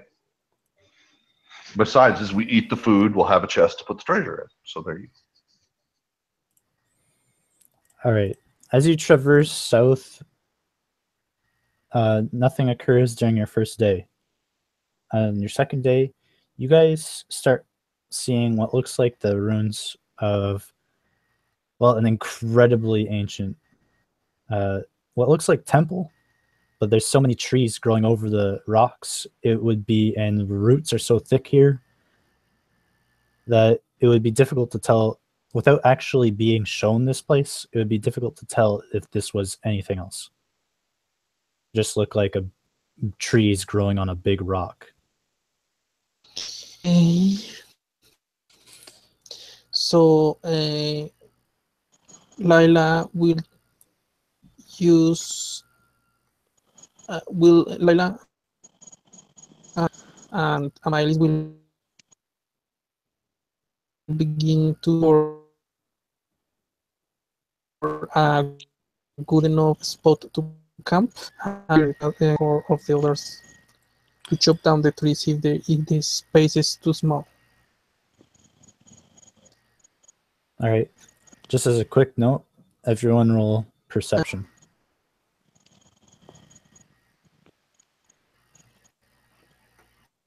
Perception. Forget that. Amalis, your is looking at the dungeon, getting ready to help Layla, when she spots what looks like a humanoid female that is unnaturally green watching over the area. The green woman doesn't seem to be doing anything. As a matter of fact, she's hiding behind a tree and leaning over it. She doesn't Does seem she to have noticed recognize her. him? Does No. Miley recognize them? Uh, Does Lila recognize the woman? No. You've never met her before. No, not the woman, the race, not the specific the woman, specific one, but the race. Roll a nature or arcana check. Whom? Amalis.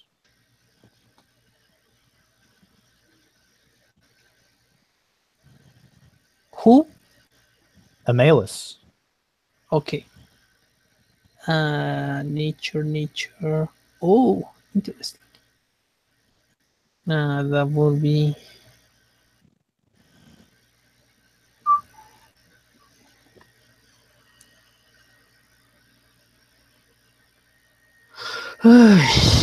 Okay. What?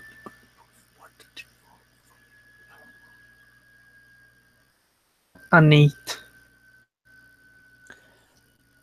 The best you can gather is she's some unnaturally dyed woman. Just you think that it might be just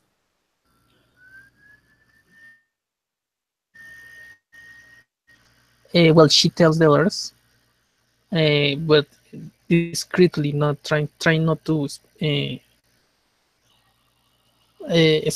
the woman.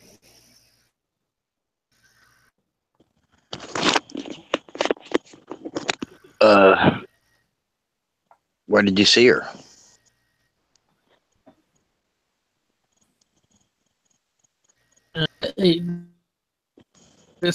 Recognize her, her race.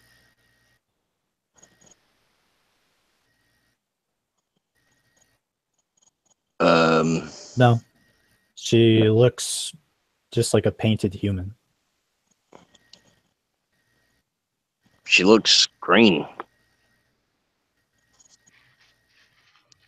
Yeah, that's The only thing that really stands out about her is that she's got flowers in her hair. I just walk out sort of in the middle of the room and just point directly at her and say, "Do you see the green painted woman? Wow! What the fuck is up with that?" to identify the creature.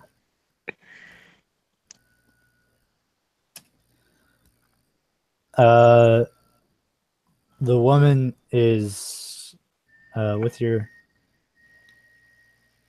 The woman seems to go into hiding, but Amalis still knows that she's somewhere around there. I just kind of talk to the surrounding area. We're not going to hurt you. Are you here for a particular reason? She peeks her head out Sylvain, again. can you? Who might you be? Are you a creature of the woods? I do believe them flowers complement your eyes.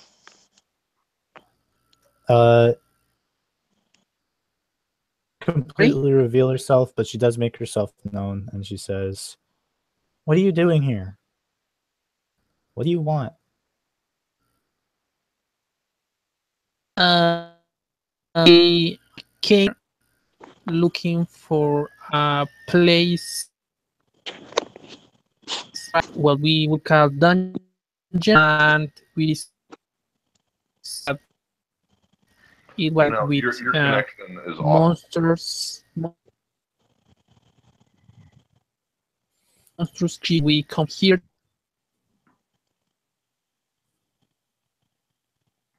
Hey man, you're cutting out something awful. You might want to reset your connection. And us get I'm broken. Yeah. Way Yeah. better. Okay, let me reload. Sorry. We're hired to explore this area. What are you doing here?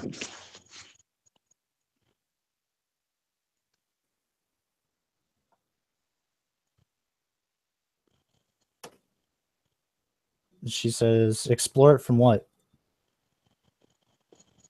The mysteries below. Kind of looks into the den. She seems to be fond of the place, and she says, "That place is really dangerous." We were told. We're looking for shinies. Do you know of any?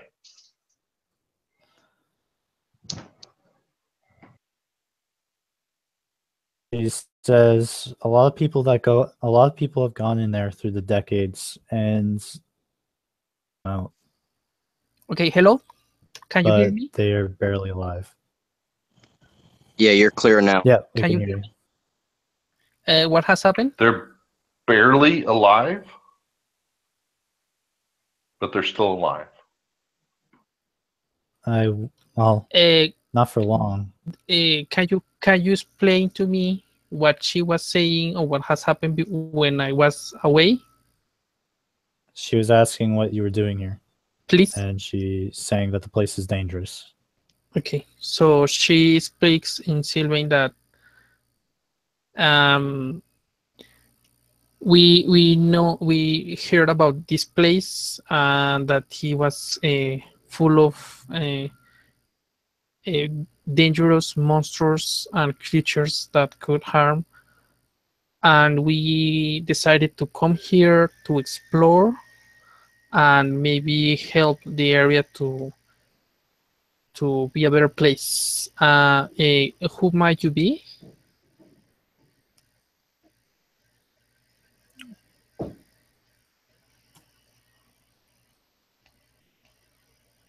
She doesn't seem answering any of your questions. Well, I would Lila identify who she would be, what race? Anyone who's looking at her, if you really want, you guys can make nature checks. I just want to see if her tits are green.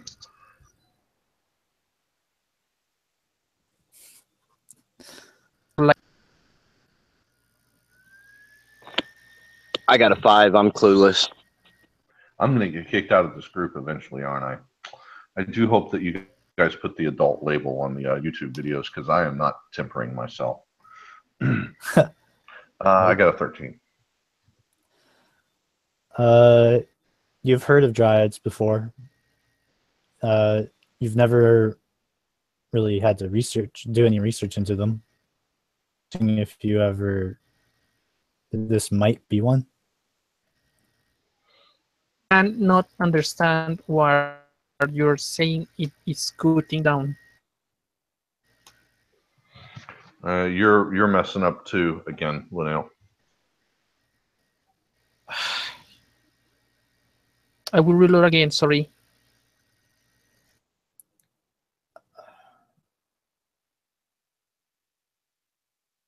All right. Eventually, she steps out from behind the tree. She's got roots covering most of her body, as well as very flourishing flowers that cover up most of her. And she looks like she's attached to the tree that she's watching you from.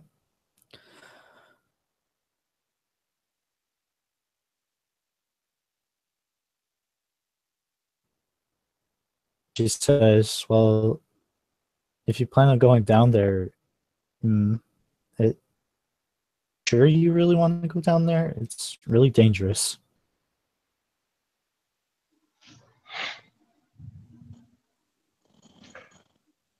I like danger. I like my danger shaken, not stirred. No. No, I say dangerous it may be, but adventurers are we. Yeah, we have to go down there. We've come too far to turn away.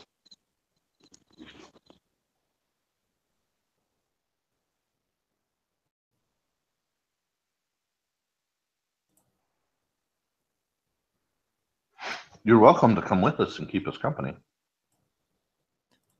She says, I love to. Can't. And she kind of wiggles her hips, and you're not really sure what she means by that. And you said she's somewhat connected to the tree. Is that right? Hello. To it. Like, you can't really see her where her feet are, but she seems to be figuratively attached to the tree. Like, she hasn't left it ever since she started talking to you. Can Okay. you understand me now? Yes. Okay. What has happened? Sorry. Honestly, nothing. It's dangerous. Don't go. Well, we want to. Okay. Laila roll as 16 Okay, on you've nature. studied before. You know that they're generally harmless, though they do have powerful protection magics if they are forced to use it, and they can be quite elusive.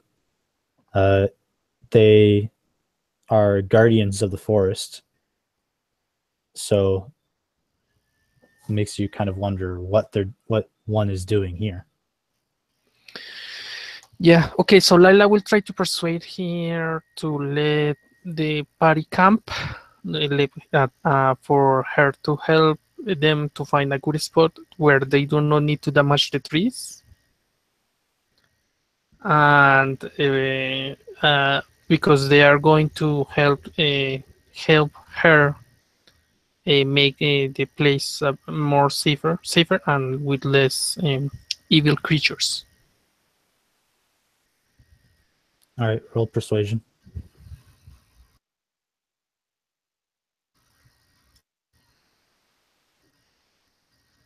Uh,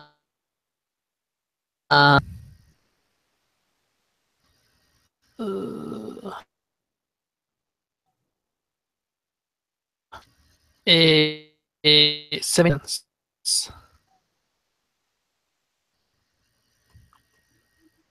Did you say 17? Yes, 1-7. She takes a deep breath and she says, there's a great evil in there. I'm not sure if you can handle it. I'll just stop you. That's the best kind of evil. It goes good with the side of gravy.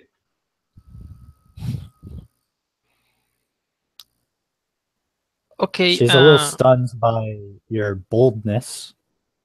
Don't mind but him. He's just to speak like that in silent. Silent. He's used to speak like that to scare to scare and make fun of those who do not know him. So as he's saying this, I knock on my head and sort of make the wooden sound with my mouth. You know, see, nothing there. Do you speak silent Sylvan? No, but she was talking to us. She's apparently speaking common. Okay. Okay, but Layla's saying that in Sylvan. Sylvain. Gotcha. Okay. Then he don't do nothing. She that you've spoken in her language, and she returns the favor, and she says lots of people have gone in there just like you. They believe they could cleanse what was inside, but I don't expect as much. And I'm going in there. She see her pluck some small berries off of herself, and she What? to come get her, like come to her. Layla, she's so interested that she just goes walk and extends her heart and says thank you. Naked green girl beckons. Yeah, dwarf dude just like barrels over there. She gives 3 good right berries. How many? She gives 3 good berries 3. Ooh. to Ayla. She gives 2 good berries Hallrig, and she gives her last good berry to Roland.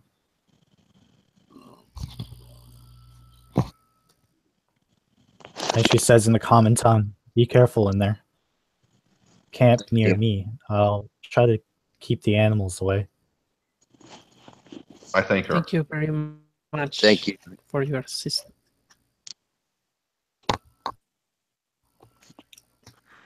So, fellas, we're gonna camp here tonight, or fellas and ladies, are we gonna camp here tonight and head in there?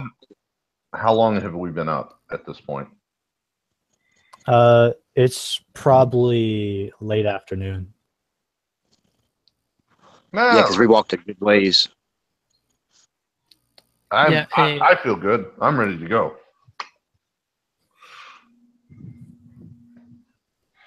So basically, Lila and the other one will be still looking for a place to make the camp. Yeah, and you'll be effectively playing as Amalus from this point on. Why? So you want to play as Layla, but you can only play as one of them. Yeah. I was planning to to play Layla from the start. I guess that was I was saying. Okay. So Amalus is going to stay on the surface and help set up all the equipment. Yes. And before we go in, I want to remind all the players and inform the people. Once you step inside this place, committed to this adventure. As soon as you take one long rest, that's when the session ends. If you take a long rest inside the dungeon, the place starts filling up with monsters again, and the next session starts, you may be invaded. And just like as I stated in all the posts leading up to this, once your character goes into this place, you can't do anything else. So you can't join a mission in Illumina. I was thinking that was just before we set up and start traveling toward the point. Well, if you don't go in the dungeon and you're just sitting out the dungeon, you can leave at any time. There's nothing stopping you from leaving. It just takes you a while to get back. Oh, well, I mean, we've been playing for 2.5 hours. I think I'd rather just turn around and not do anything. Oh, Yeah. so what you're saying to me is that if I play Layla, and she will not come back ever again to Illumina?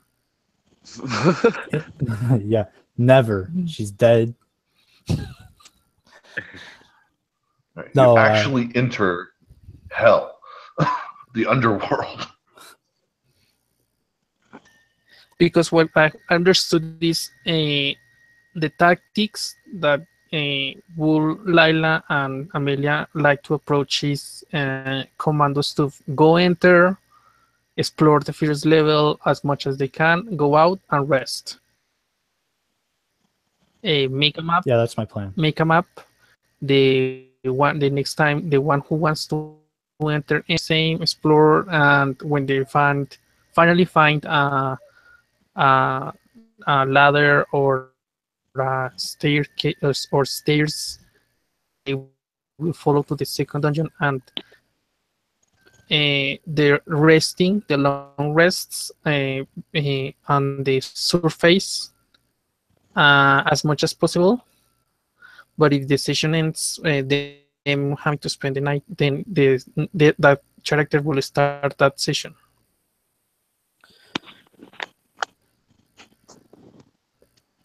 Yep, Uh, that's pretty much the gist of it.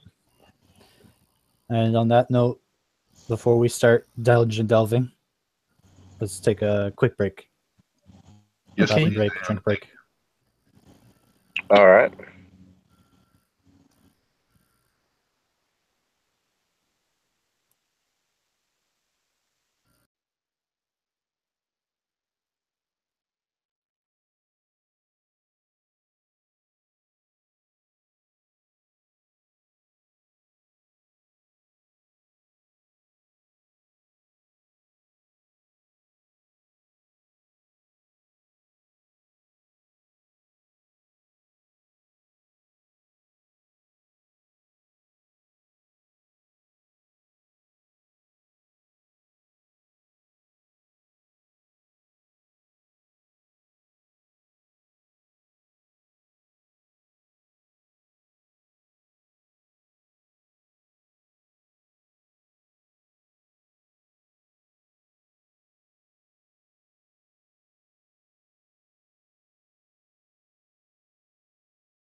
Anyone back? Nope.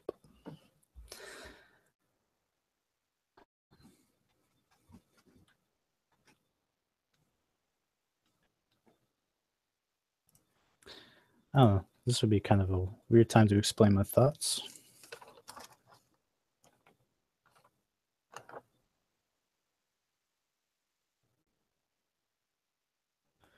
Feel like I was kind of too generous with some of the things I gave, but that's okay.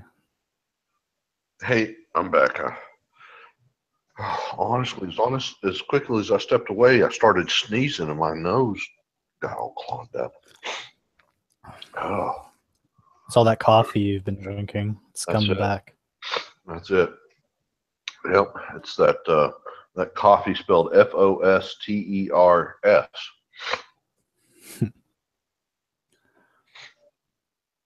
No, my allergies just went nuts. So, what were you saying? You were too generous to us? I feel like it was In what way? good berries. Yeah, but I mean, you only gave us combined 5 or 6 points of health. That's not that much.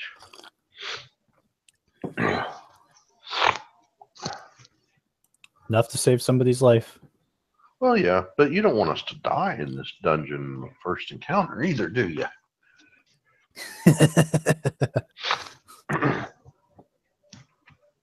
You I don't weren't think wrong any of when you us have said a you were in hell. healing potion or anything, right? And we're all I'm first kidding. level characters. What? What were you talking? Uh, You want me to post what Lila bought? I'm sorry, what now? No. Do you want me to post what Lila bought? Oh, no, that's fine. Oh, Because she will want the group to know. excuse me.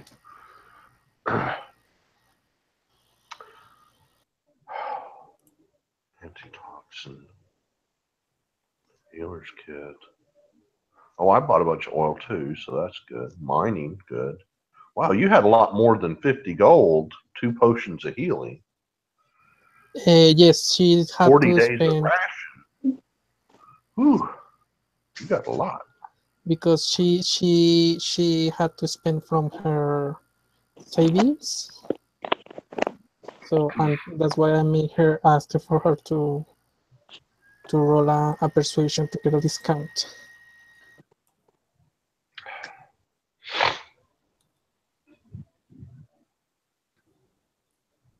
So before we get going again, question for, I guess, Alex and Lanil. Do you guys want me to occasionally DM a game? Because I've noticed you're the only two running, at least for the 2 weeks I've been part of the group. And second question, what's sort of the requirements for knowing whether I should invite somebody to join the Facebook group or not? I've got a coworker who's never played before, but said he's interested, and this is my main game. So I don't know where else to teach him. I guess for everyone, we could just say that there aren't really any requirements, but as for what we expect you to play. You can't be evil. Yeah. If you planned on being an evil character, don't leaning evil, because we are all good people, and if you're evil into evil, you can't even enter the guild and you will be kicked out. Yeah. Not you, not your character. Well, yeah, not you, but the character will be. Yeah, I'm completely evil, but my characters are good. Yeah, we're keeping them. See ya. You go.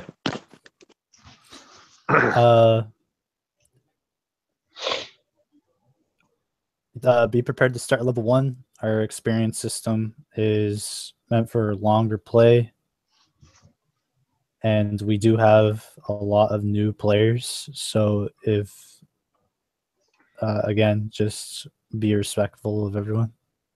And, just in general, don't be a dick. If you have a problem with the way somebody's playing, or the DM that you feel is making wrong calls, you take it up with them after the game.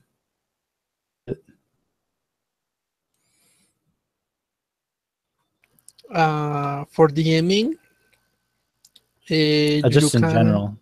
yes, okay, but for DMing, you can jump in if you feel confident enough. Since this is a this group has a loose schedule, you make the summoning, make the invitation, see who enters, and if people join, you run the game. The setting, you will have to at least download the map of Ironwood and the Illumina to get a basic grasp, but most of the things are West Marches. If you want, you can see the previous videos to get an idea of what has happened, but it's not necessary. You can get the hang of it as it goes. And but you see that we post the requirements for new characters in the invitations. Basically, you take those use those rules on the sessions you're going to play. But basically, you are free to go. If you want to create a scenario inside the world, or make a small jump to another scenario like a portal or something like that. But the idea is that the sessions are self-contained.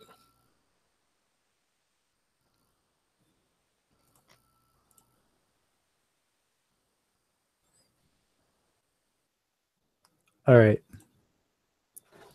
So let's get started. You guys enter a fairly long hallway. Looks to be about 80 feet. Place seems to be made of mostly stone, though it's heavily encroached with roots, covered in moss. You descend about 30-foot stairs. Light comes in from behind you, deeper into the place. You guys realize that you'll be depending heavily on your dark vision. That much in front of you, and see before you lose. You know that there's a door on the left. A little closer to you, it'll be the first door you come across. Right, which is the second door. And at the very end, you see it when you're coming down, but when you get to the bottom of the stairs, you lose the light that you have. You know that there's a door back there, but you can't see anything. Check for traps.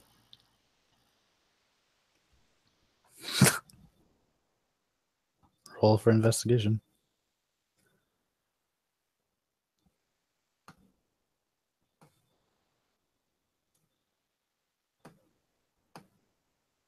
No idea. Roll a 7. Yeah, you don't see any around. Too much moss, too much roots. Lila is small talking chatting and in low voice, like whispering, trying to remember the time where she was training for this, when she had to adventure on dungeons, stuff like that. Can I use stone cunning to look for traps? Anything that looks odd in the stonework. The stone is fairly hard to see. You can roll if you like. Yeah. Okay. 18. For investigation. Well, history. They're both int. I mean, I'm assuming that the same again because I'm using stone cunning. It would be the same. So 18. Okay. This place is really old. You wouldn't say it was made by dwarves. I would say it's about older than 2,000 years old. Beyond that would be a wild guess. The craftsmanship looks like it could belong to elves. Removing some of the moss from the floor, it has their handiwork involved. The designs are elegant, like maybe at one time were elegant or rough and eroded. It's hard to tell where the stonework could come from. Okay.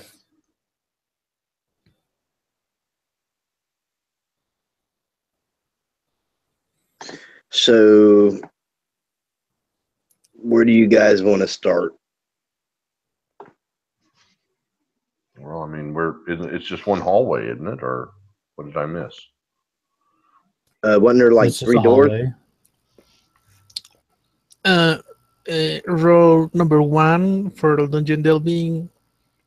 You stick to a wall, and if you follow it correctly, at the end you will be able to come back to where you started. But be wary of the moving walls. Those are nasty. Right, but we have 3 doors to choose from.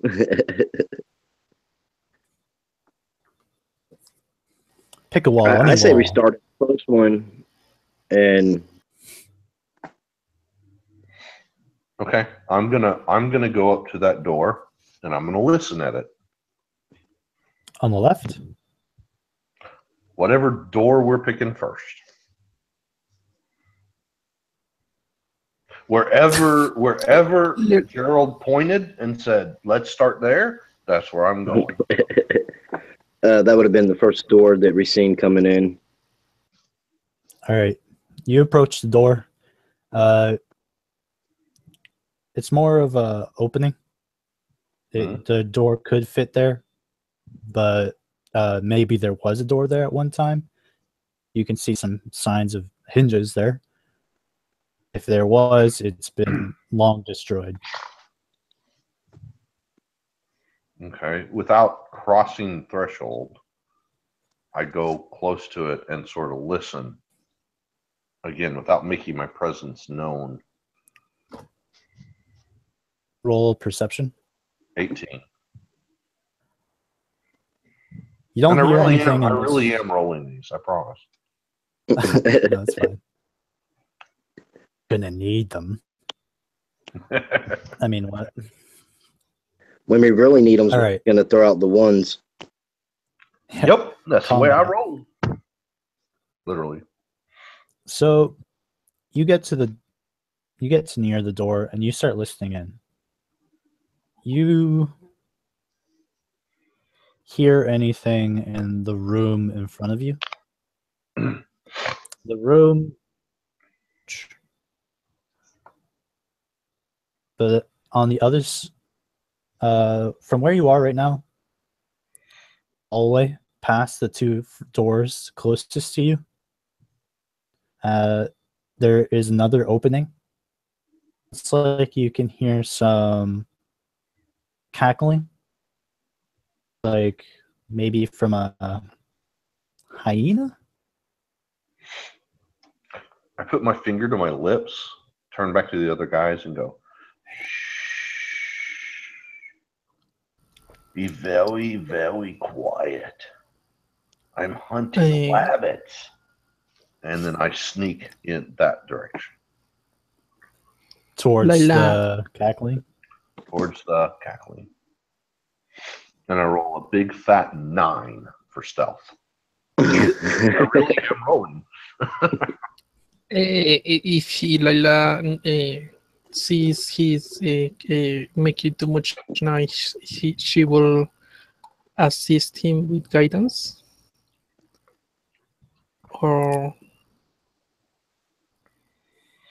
Kind of defeats the purpose, but okay. if you don't want to, then no. Just you can say no. I'm saying you can. You're casting a spell. Oh, all right. Sorry. So Lila will take her crossbow, and follow him. And her And stealth was a 6. and I'm right behind them, and mine's an 8. Yes. Like the Three Stooges trying to sneak in here. That's right. Wherever they are, they can literally hear the sneaking music, right? So every time we take a step, they hear dun dun dun dun dun dun dun dun. Dun. All right. So, Hulrig, you're the one who approaches the door first. I am definitely It in the lead. is- Yes. You, just like the door you examined the first time, this door has been destroyed. Though on the hinges, it looks like that there's pieces of wood there, rather than having been completely eroded by time. This door has actually been recently broken into. Oh.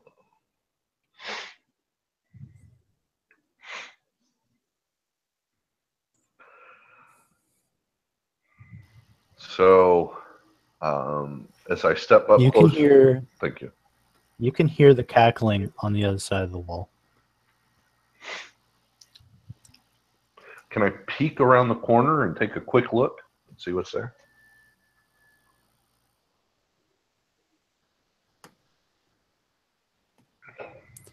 Yeah. Okay, so I do. All right. You're peeking your nose around. You roll perception. On with this. Okie dokie. 16. So you poke your head into, and you kind of bump your nose into an unsightly face of a gnoll. And as you bump your face into his, 3 other gnolls hiding behind the wall. The gnoll is startled by your presence and yipes as the other 3 pull out their spears.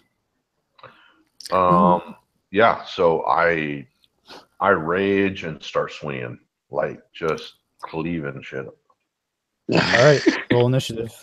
Sure. Ooh, great initiative. 9.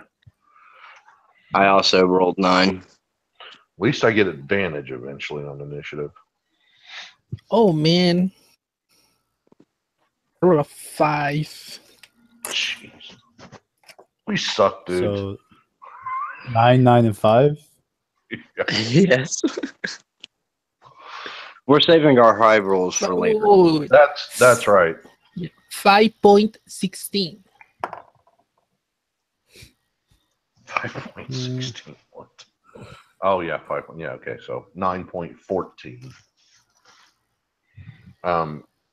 Gerald, what's your dexterity score? My Okay. dexterity score is a 15, so I have a +2 modifier. So you actually go before me. Your 9 is higher than my 9. Okay. All right. So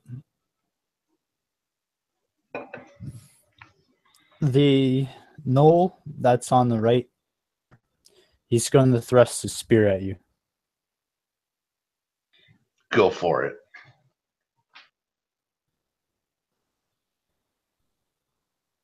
In barbarian rage. So what's their attack bonus? Not that I really need it. 22. Yep.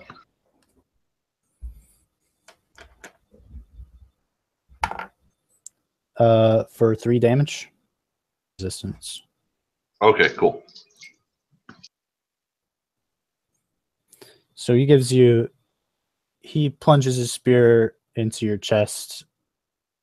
You manage to resist most of the blow as he pulls it out. The other one he's going to run in front of the doorway, not quite adjacent to you. They do. He looks out in the hallway and he stammers as he sees your allies and runs back behind the wall. He starts saying something to the others, and the other one then the one that you booped with, but misses. He hits the stone wall, too scared to get any proper aim going. And the last one switches weapons to a longbow. Moves to the corner of the room. Is Roland's turn? All right, so from where I am, can I actually see these guys? You saw the one, but you went back behind the wall. They went back behind the wall.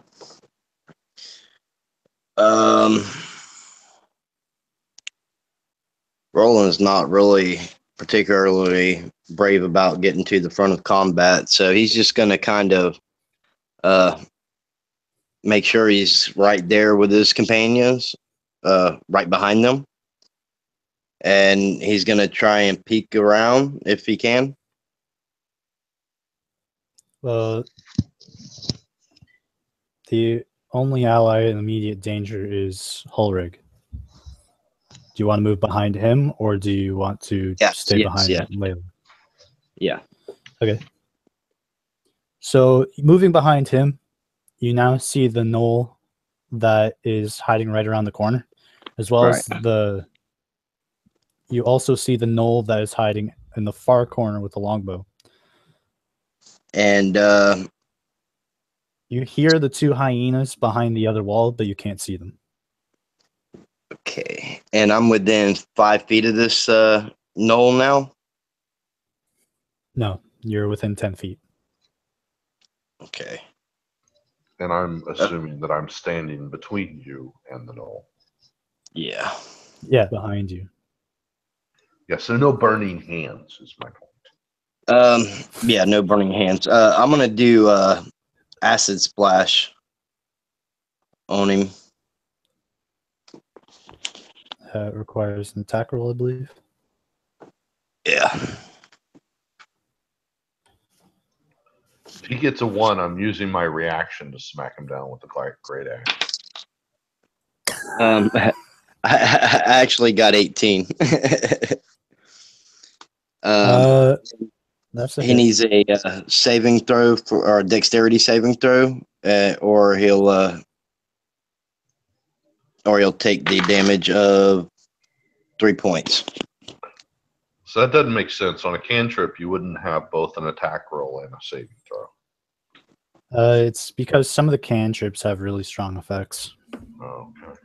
The splash is a high risk, high reward. Gotcha. Teen beat it.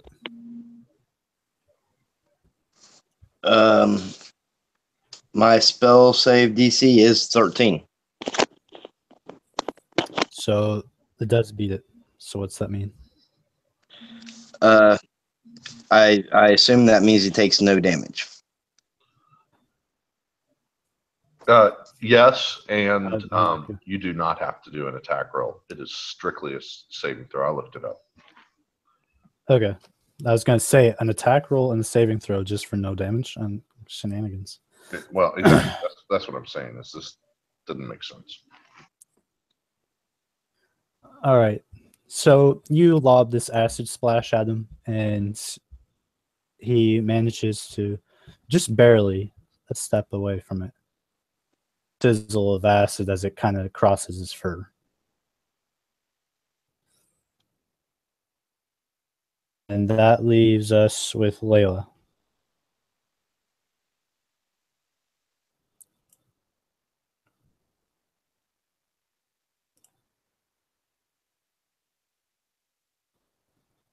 Leniel? Hold a moment, please. Okay. Does Laila identify if those are tough enough or just wimpy and can be dealt easily? You'd have to make a check for that. Will it use my action? No. Make a nature check. Okay. Nature. 17. These gnolls, from the just assuming from what you saw from the first one that walked in from the door, you know that gnolls tend to be a little bigger than them as well as broader. These ones don't look as tough and probably significantly weaker in terms of fortitude. Okay, then she will not try on wasting one of her spells.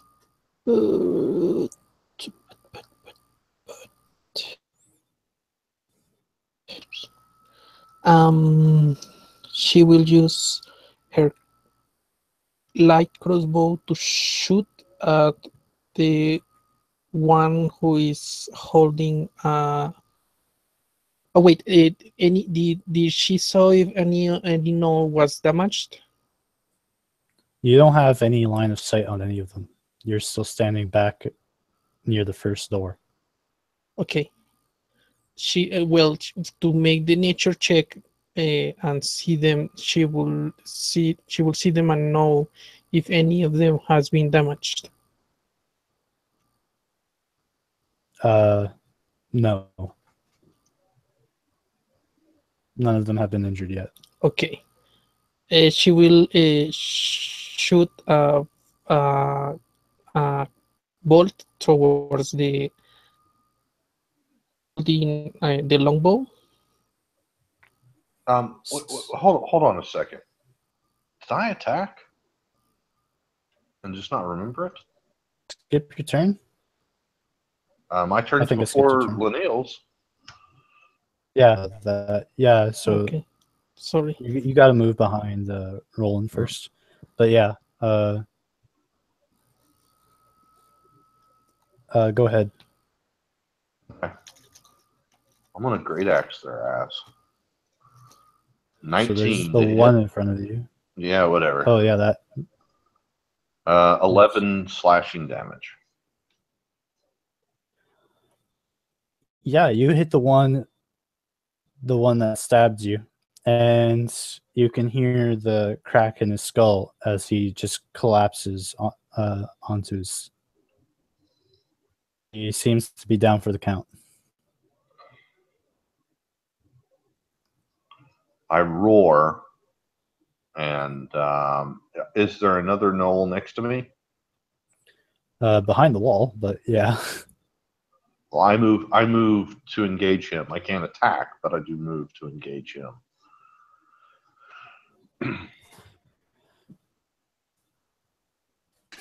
Okay, Laila got a 25 natural 20 on her light crossbow bolt attack. Okay. For So you definitely hit the one with the longbow. for an 11. 6 plus 5. Yeah, you hit him, and you hit him in the chest, and you're not sure if it was enough to bring him down based on your previous knowledge check, but he stumbles back and passes out when he trips over some bones.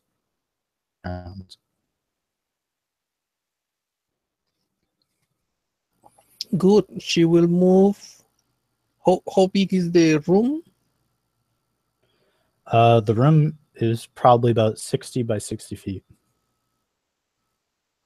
And she will carefully move where she saw his teammate moving, but keeping her distance. Okay, so yeah, you spend your, I think it's 5 feet left, and you move a little closer to him. Top of the round. Okay.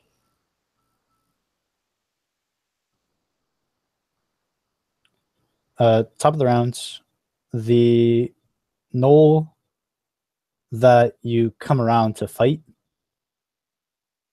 he pathetically yipes as you roar at him from around the corner. And he thrusts his spear at you.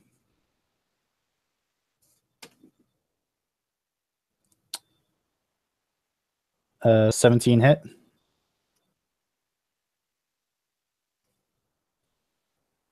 Yes. For yes, 17 hits. Yeah, okay.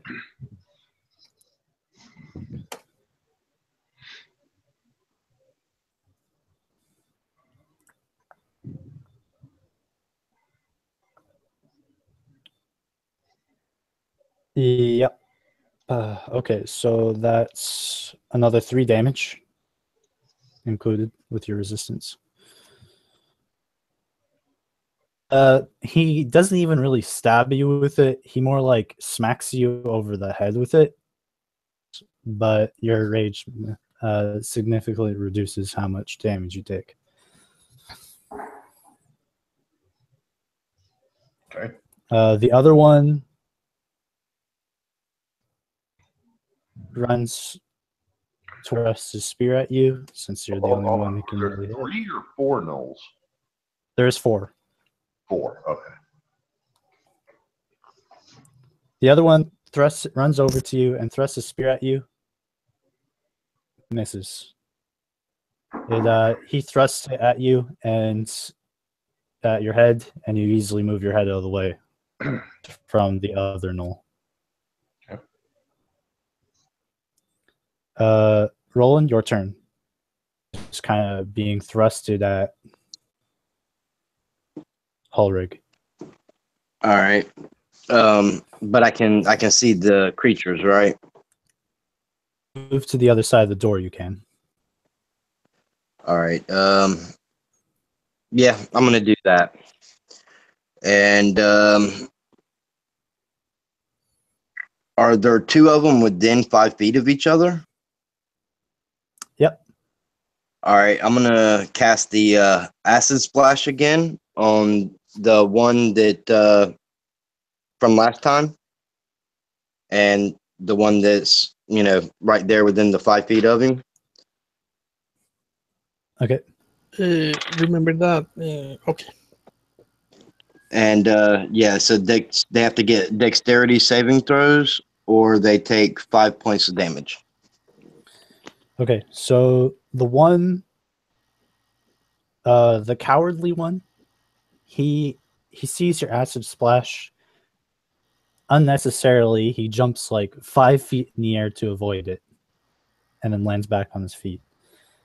The other one, who wasn't really paying attention, kind of gets slapped in the face by it, and this acidic smoke kind of rolls off of him as it screams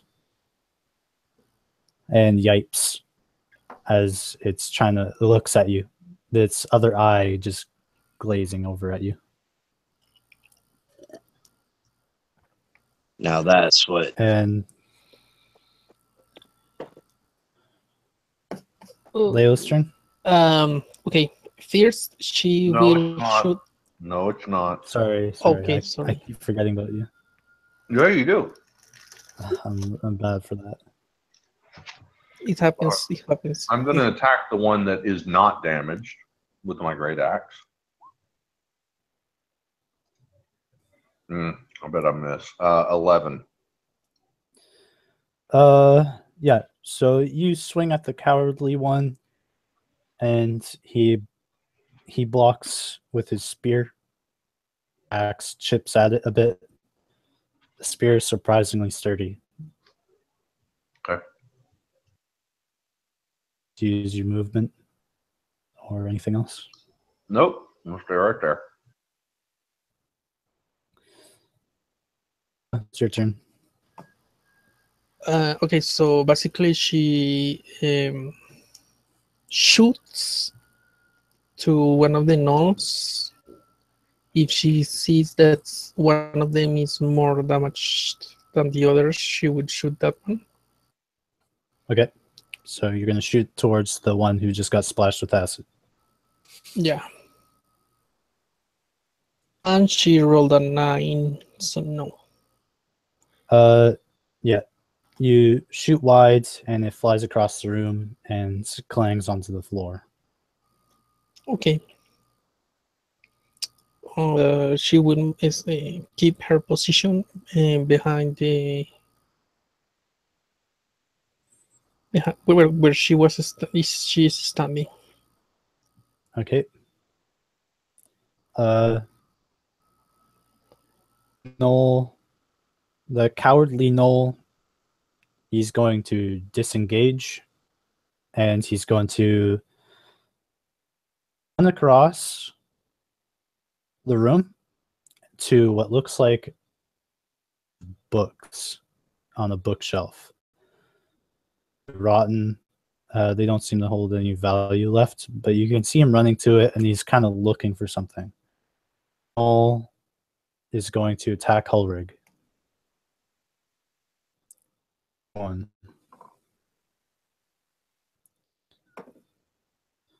Dealing another insane 3 damage. What do you roll?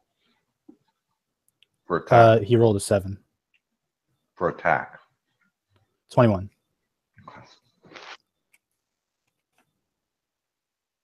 Did I cut out like 3 times in a row? Sorry. 21 was his attack. Okay. His damage. So Got it. 3. 3. And Roland, your turn. You spot this Knoll run away from the 3 of you, and he seems to be fussing over some sort of bookshelf.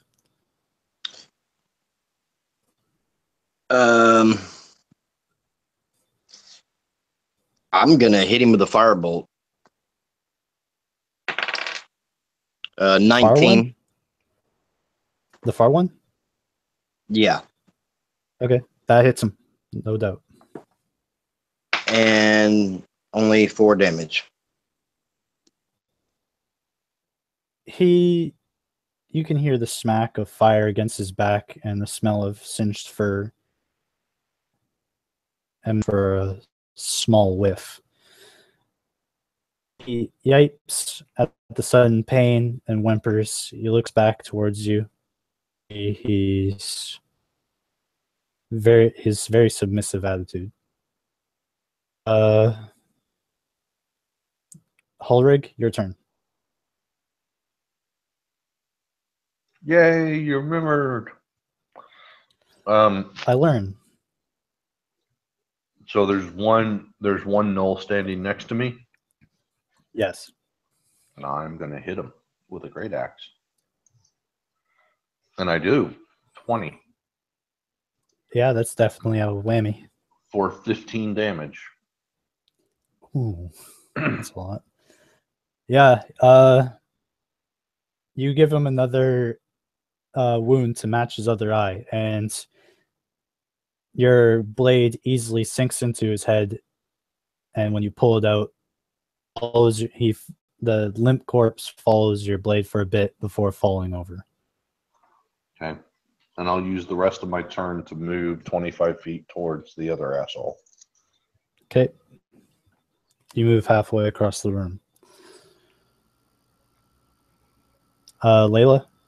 Okay, now the customary, she holds her action and does the customary surrender or you will perish.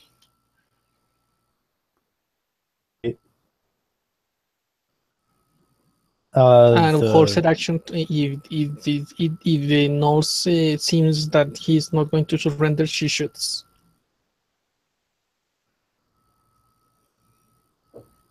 All right. Noel. The Noel hears you yelling at him from across the room. Sees the dwarf charging towards him. He starts panicking, and he starts clawing at the bookshelf. So she shoots. All right, roll attack. 14. That's a hit. 5 points of damage. Your arrow sinks into his back, and he's not dead, but you can see that the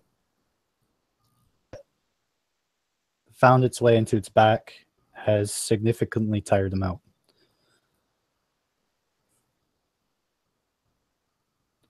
Told you. Searching for something, but eventually it just gives up, and it puts itself in a very pitiful position and just curls up into a fetal position and puts its hands over its head.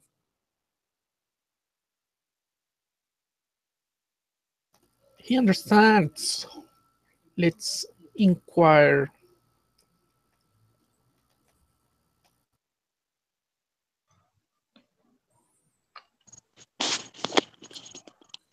What do you want to do with him? I'm gonna walk over to him and ask him what was he looking for. He Stand me. he holds his paw-like hands out from over his eyes. Neil watches all of you kind of crowd around him, and he doesn't see. He starts what kind of sounds like low barking. Maybe he's trying to communicate, but however Knolls speak, it's not a language that you've ever heard of.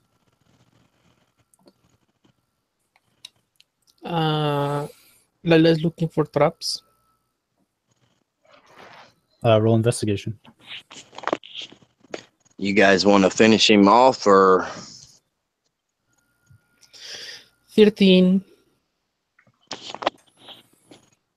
No, you do not find any traps in the room. So she will begin to loot the bodies. Okay. Are equipped with hide armor. So there's 4 hide armors. There's 4 spears. And there's 2 longbows, each with a quiver with 10 arrows in it. How many longbows? Just 2. I'm going to grab one, and I'm going to grab one of the quivers. All right. Do we tie this asshole up, or do we finish him?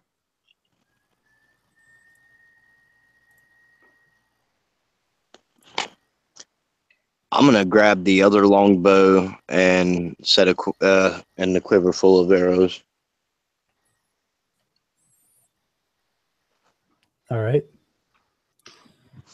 Even though you guys are really just hunting around, scavenging for stuff, the knoll spot. The know what?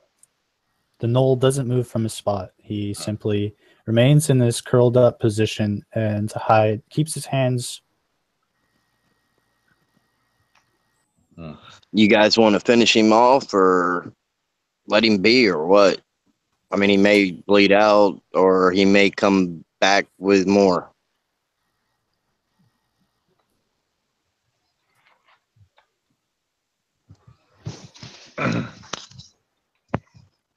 We aren't really equipped to take prisoners, so I raise my great axe and swing.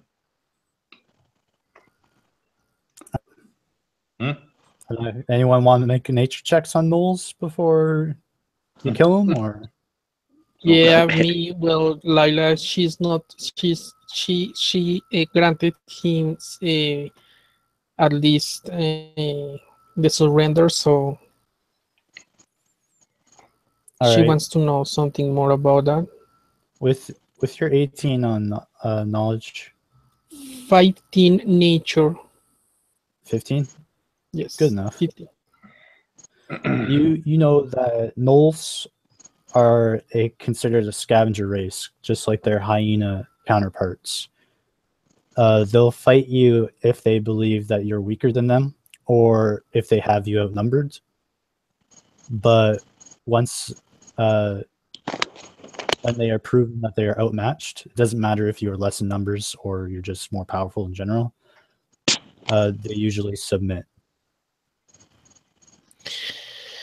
Okay, so Lila communicate this to the others before he is going to give the blow. The issue here is that we might find him useful. We're exploring but we can understand him. Exactly. Can you understand us? Just Says- hears you shouting, and you can see it looking around, confused. Like it wants to respond, but it's not sure what to say. It has been Right. talking to you, and you don't know what it's been saying. Write down if you know how to write down.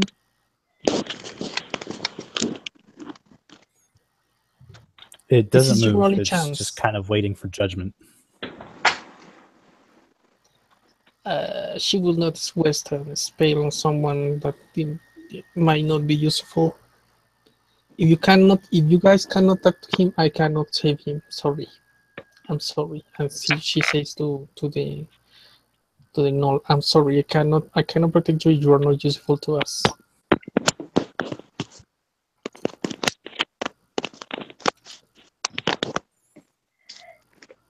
I'll speak to him. All right, so I'll speak to him in Dwarvish just to see if it has any possibility of getting through. Do you understand me? the only understands you. All you know is that he's been listening to what you've been saying, but Knowles, he doesn't seem to have any understanding of your language. All right. I cleave off his head. All right, his head gets lopped off. It's just a bloodied mess on the floor now.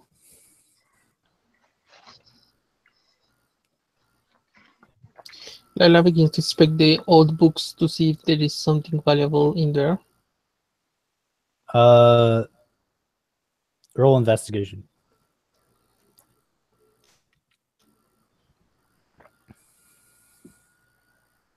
Nope.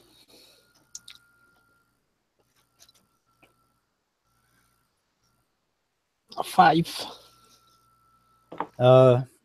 Most of these books seem the mold has gotten to them. If they did have anything of use on them, destroyed by the mold, and especially the books. Oh, wait. She has prestidigitation. Again, there's no repairing them. They've 2,000 years just having mold sitting on the covers and in the pages. Anything that was written on there, I mean, you can clean them up and they will look new, but there will be nothing of value in there. Yeah, but the area, maybe the gnoll was looking for something specific. With your check from before, you don't see, like, even after cleaning it up, the damaged. Yeah, guys, I cannot find anything here valuable. Maybe you want to check for secret doors or something.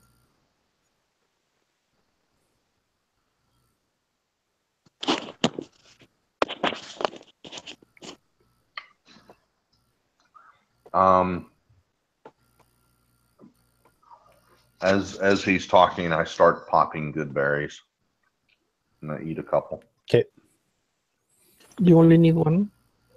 you eat two. I don't. Yeah, I only have two, so that's what I eat. All right, roll 2d6 plus 8. Whoa, wait a minute. 2d6. That's what she's saying. You only need one. Oops. Well, I'm sorry. Then I only ate one because I'm only used to the old good berry rules where it's 1 point per berry.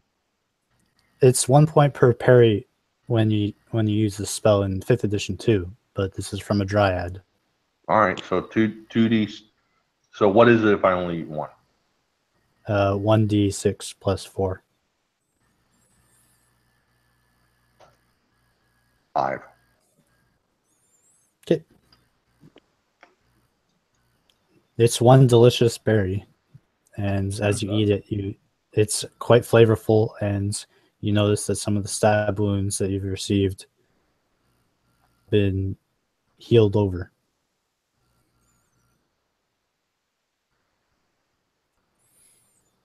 Awesome. So, for secret doors, does Lila need to roll some and you make a move check, or will be the last one? No, I already.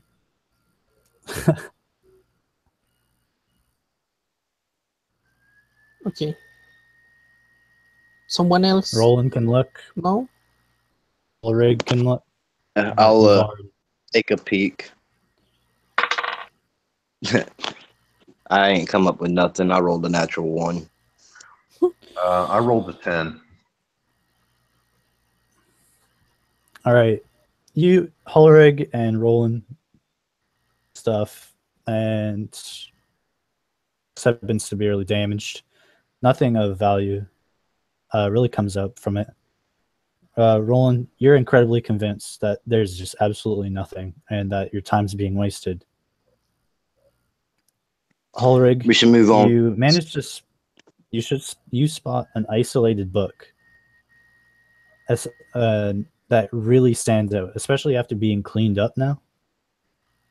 It's damaged and it has mold on it, but unlike everything else that's been like thrown off the shelves and books that are there but kind of leaning, this book is solitarily on its own, standing perfectly straight.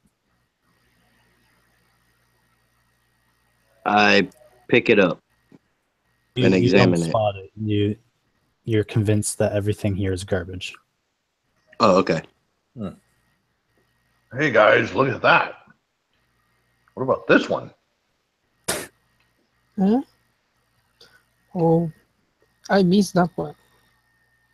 All right, What about it? everyone is now aware of this solitary book on the shelf that is not in great condition, but is standing straight on its own.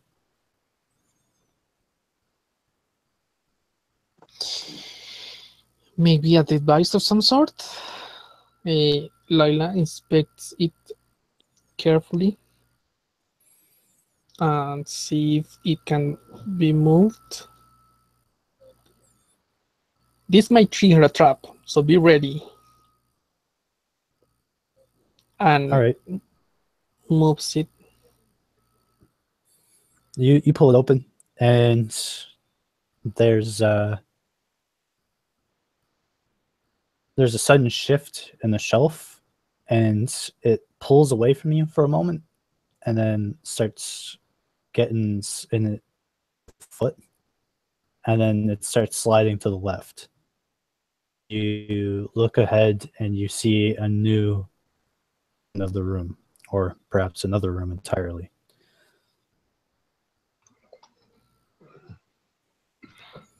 I step out in front of everyone and say, "Stand back behind me." Now we know what On the these others- knolls we're looking for. There must be something in there. On the very far end of this room, the very reaches of your dark vision, it looks like another knoll. He seems to be scavenging, but once he hears the move, you can see that he's alert and is aware of your presence. Like the other four, spear ready, but you don't see him running towards you or preparing for combat. Surrender. We got you trapped.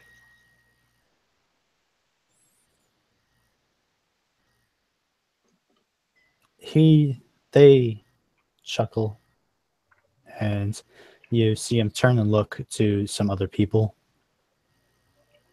Some other gnolls. Knolls, yes.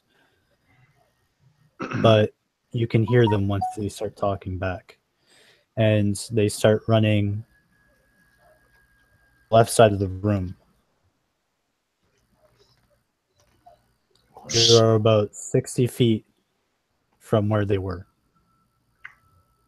they running away or towards? They're running away. Guys, should we give chase? Maybe they might be going somewhere else. Perhaps we must secure the camp first. See, Laila, let me see what Laila has. Churu churu. 60 feet.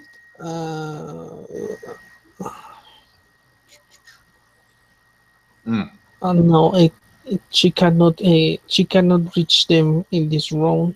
Actually, thanks for reminding me. I pull out my longbow and fire. These poor fools here must have been guarding for them, keeping watch. I mean, so you want to shoot at them while they're talking to each other? No, Sure. I shoot at them while they run away. They're not running down like a straight line. They're running to the left behind a wall. Oh, I see. They Okay, getting then cover. They break line of sight. And they seem to Yeah, be going then- down somewhere else. Okay, then. No, I didn't shoot them before they disappear. Then.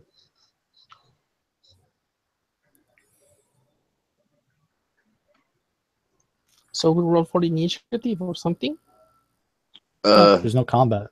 Knowles ran away. Can't flow after them if you guys want. See where they're heading. They're in here scavenging, so they must know something about what they must be looking for something. Laila peeks and makes a quick peek through the door to see where they are heading. She has 120 feet range of sight. Yeah, you're already standing in front of the doorway. They aren't high, like from what you can see. They ran off, like from your vision, you could see the other two gnolls in the entire room that they were in. There's nobody else there besides those three gnolls. And when they started talking to each other, they ran off to the left. You can't see anything else from there. You can see down is 60 feet before you get into the room. A hallway forming at the other side of the room, looks like there might be a hallway to the left and to the right, but without getting into actually getting into the room, there's not much else you can see. I barely understood what you're saying with that being coded down by the voice, by the sound being coded. Sorry. So right. basically, look what I understand. How there is a room that you have not tell us how big it is. That is behind the wall of the first room we entered. There is one knoll standing in the middle of that room, and others went away through what it Yeah, seems to with be. your dark vision of 120 feet, 2 gnolls, and they left with him. So they're running away. Yes. Well, basically, Lila will shoot a crossbow bolt. I mean, again, they would have broken line of sight. You cannot, Yeah, by the time they start running. No. You do okay. I understand. Yeah, now you did not understand what I was saying. Lila gets to the frame of the door or the hidden door, secret passage, or however you want to call it. A peeks enters her head to see where they are heading to. So you want to follow them. Sorry? Yes, we are going to Wood begin shelf. to move in their direction. Yeah, there's no way to accomplish that goal. There's a hallway in front of you that extends about 60 feet before you go into another room. In a hallway you've never been in before. Only barely see. It's not a room, it's another hallway. She tries to pick. It's a hallway that leads into an open room. There's no doors to it. It's just a big room. Yeah, but I'm meaning the door that was created when the bookcase, or sorry, the book, the thing that was holding books moved and opened a path through the wall of the first room. That's a door frame or a gate or however you want to call it. Yeah. So that they move towards the left, enter her head to peek through to see where they are heading. There's no way to see from where they're heading without actually going into the room that they were in. How far is that room? 60 feet away through the hallway. So they move more than 60 feet in one room, in one round? No, they were in the room. They're already 60 feet away from you. Can you bring a map?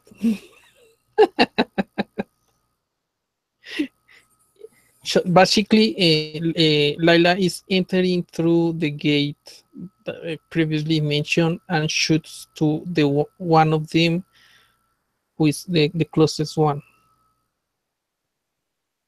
Whoever is in range.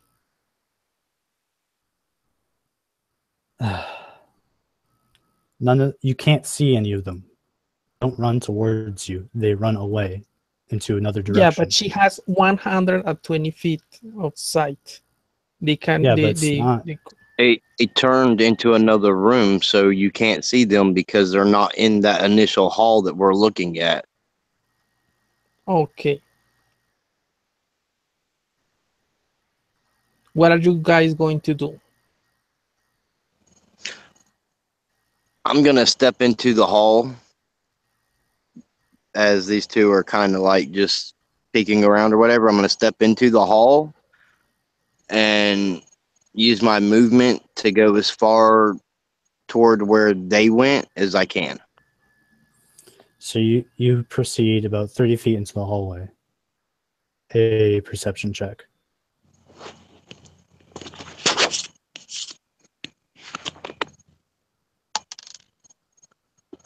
$13.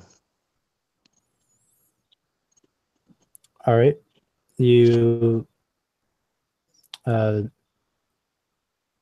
as you're going down the hallway, and when you get about halfway down the hallway, you don't see them anymore. You can hear them running full tilt, their claws scraping the ground as they're heading. From what you can see, it looks like there was another hallway somewhere else. You're not sure where. Does he communicate that to the others? Yeah, guys, they're hauling ass. They're not sticking around. We don't have to worry about them. And we must not chase them. We might get lost. Let's go trace Okay. back. Sorry? Agreed. Trace back our steps and keep moving forward. All right, so you guys step through was where the bookshelf was, and now you're in the room where you killed the 4 gnolls.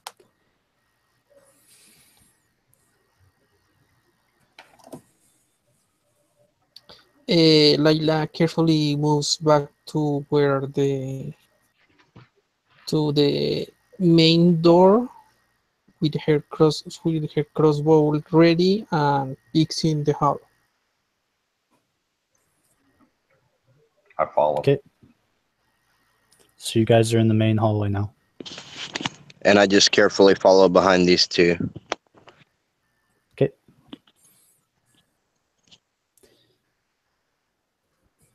You guys are standing in the main hallway with the 3 original doors. The furthest door is now behind you. To the left, which is the closest door, you notice that there is some thick webbing.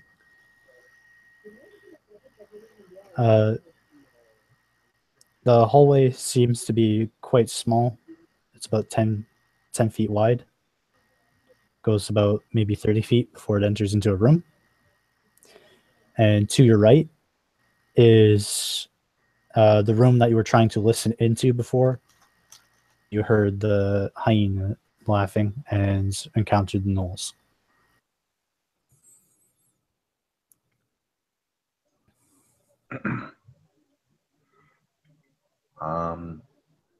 I'm just gonna keep walking down the hallway. Hallway leads out. Leads out? Is that what you said? Yeah, you guys turned around. Well, I want to turn back around and go the other way down the hallway. Where the 3 gnolls ran from? Is that what? So it's 2 doors, and then at the very end of the hallway, there's another door, which then led into the gnoll room.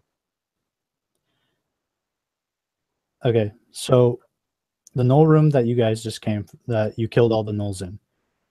There's the door that you came in from, and then there's the bookshelf that was the secret door. You went in there, and then you saw the 3 at the threshold, and then you saw the gnolls, the 3 gnolls in the room.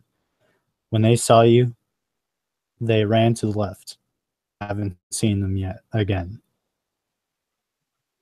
Olin went out halfway down the hallway, and then you guys said, let's not chase after them, let's head back. So now you head back, and you're in the main hallway that you came in from. The gnoll room door is behind you. To the left of you is a door that has webbing and spider webs covering the surfaces. And a little bit further away from that, to your right, is the door you tried to listen into before you got interrupted.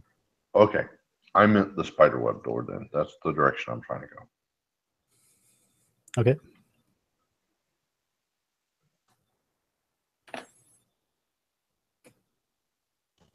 All right, that sounds good.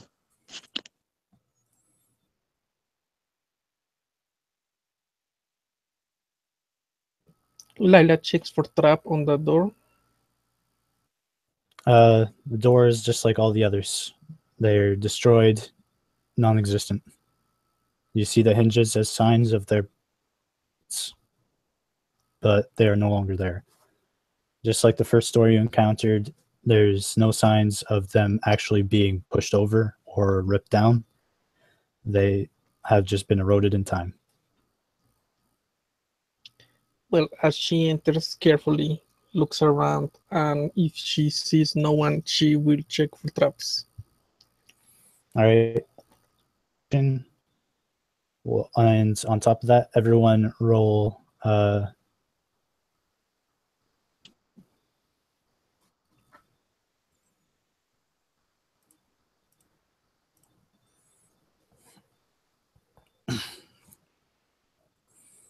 Roll a what? athletics.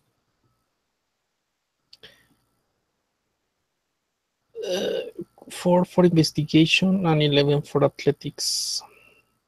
13 for athletics.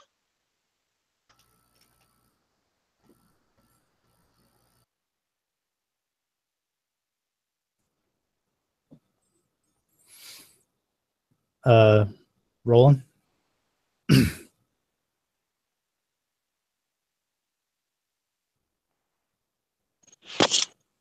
Yeah, that was a 14. All right.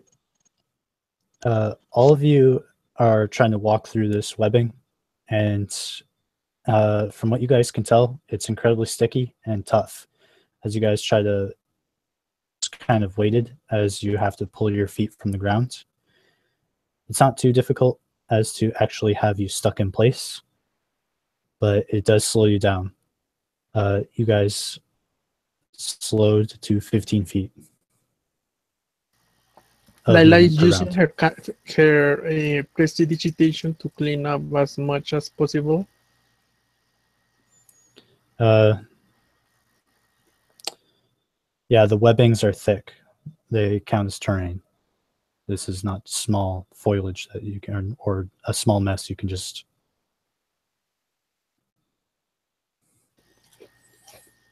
Is anyone in here?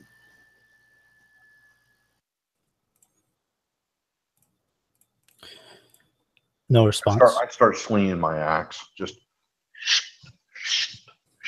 trying to get through. All right, you start cutting at the webbings. Eventually, you enter the main room.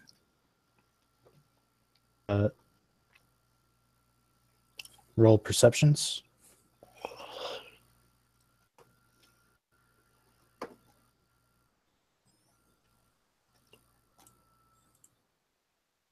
$14. 17. 23. All right. Wow, that was actually really good. All right. Hulrig, you enter the room feeling as you sense something to your right. And then you look over what it is, but you put your axe up at the ready. And then just in front of you, you see a bone fall directly in front of you, and you look up and you see a giant wolf spider. Giant what? A giant wolf spider. Okay. Everyone roll initiative.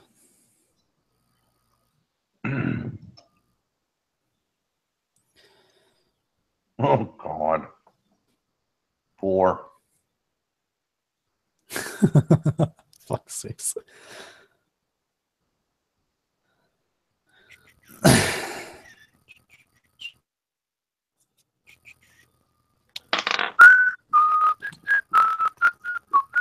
I forgot the song. I got 16. Okay. And what did Layla roll? 17.16 because of Bart something. Okay. With everyone else's rolls, by the way, you guys, once the bone falls, you guys easily spot this spider lurking on the ceiling. Your go.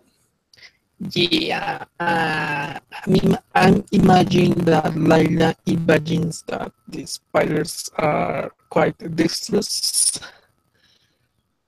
So she's going to use a guiding bolt at first level because she does not have second level spell slots. Take that. And she rolls. Oh, shit.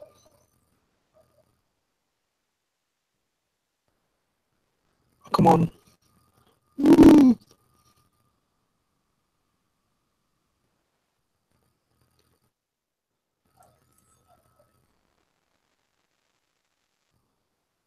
Sorry, the computer slowed down. Okay.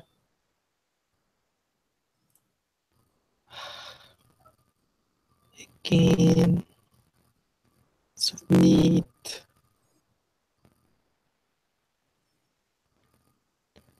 20 total, 12 points That's of it. damage. And if it hits, the next one has advantage. Oh, that's fine. Your guiding bolt shoots out. The ray shoots out for a small distance, a bright light in the room. Roland, what was your perception score?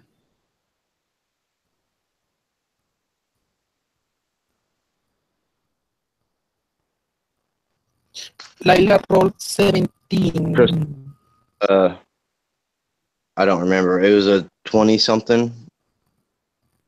20, was it 24? It might have been. Okay. As the guiding bolt flashes across the small hallway and smashes into the giant wolf spider, it falls from the ceiling and starts withering up. As the flash of light crosses the room, corner of your eye, you notice another one. Huh? It's looming ever closer, and you're the only one who's noticed it. It's your turn. What do you do? I hurl a firebolt at it. Roll attack? We are Apparently, I missed because I rolled an 8. we are in trouble. All right.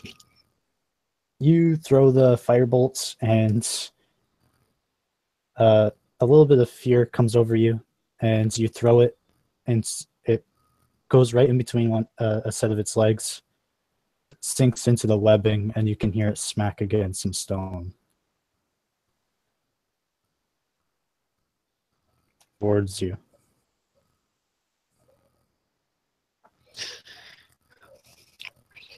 Wait, what happened with the first spider? From the ceiling and curled up and died. Okay. This, Jesus Christ, it's this one. I'm gonna roll this instead.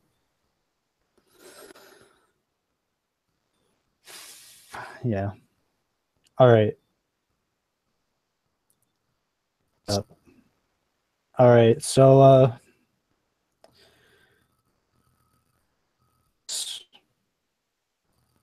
onto it. It crawls above everyone, and it jumps. It kind of like leans up to bite at Roland. What do I roll?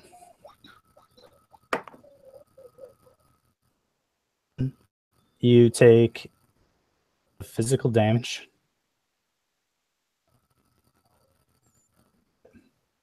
It bites you in the head Okay, and I fall to the floor. And make a saving throw.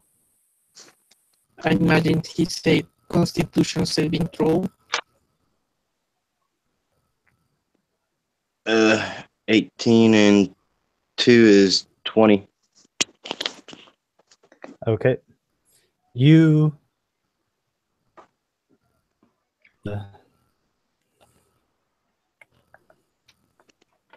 You're putting down, maybe you refresh. No, I'm purposely stopping. All right. The poison starts coursing through you, but not as strong as it would have. You've taken 6 points of damage. And because you're at 0 hit points, you're stable, but you're poisoned. And because of the poison, you're paralyzed even if you regain hit points. All right. So you do have 2 points of failed death saving throws. But because it was from the poison damage, you do not have to make any more checks. You are stable. So, and okay, so Layla, I'm just poisoned and paralyzed. you, Halrig and Layla, you are both just see Roland throw a firebolt, and you both look over to see what he's throwing it at, and you see it just jump across the ceiling, lean down from the ceiling, and just pinch its fangs onto his head. He's got this big, just it like cutting his head has caused it to swell up awfully large, and he just falls over.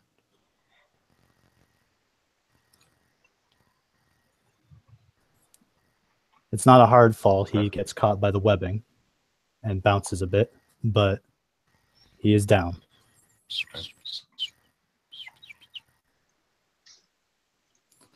Hulrig, it's your turn. I'm gonna get in range of the spider and swing with my great axe. Okay, roll. 16 to hit, That's a hit. 13 points of damage. Hulrig, while it's leaning down, it seems to be having trouble lifting itself back up, and you take advantage of the situation. Hand over your companion's body, and you slice your, just basically put your axe into its body, and half of its body gets carved up, and when you pull the axe back out, it falls on top of you, and you just push it off. That's for Roland, you bastard. You both Is anything else coming at us? nothing that you can see. I will say to Lila will say to the dwarf, help me take him upstairs. How heavy is he? Ain't that a good question? I weigh 135 pounds, but then I probably have about 90 pounds worth of gear on me, maybe 80 pounds. So just a little over 200 pounds.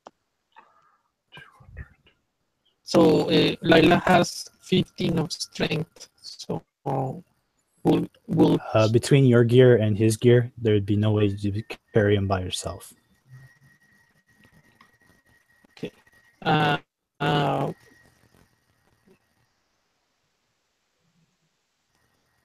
I say to the dwarf, help me take him upstairs. Get it. And will Lila know if he will survive the trip, or will she have to spend cure wounds? With me being paralyzed, am I unable to talk? You're mostly unconscious, but you're paralyzed as well. The poison specifically states that even if you get healed, then you're paralyzed. So when you wake up from being, near death, then you're paralyzed for an hour. Perfectly for a short rest. Well, I mean, Well, a I'm short gonna. rest won't work while he's poisoned. So Well, so Sorry? here's. Hold on, guys. It's getting late here. I can't keep going. So why don't we?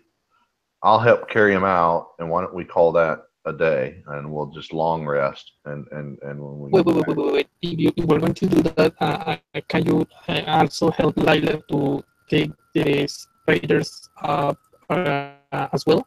She will want to take their venom glands and venom as well, if she can.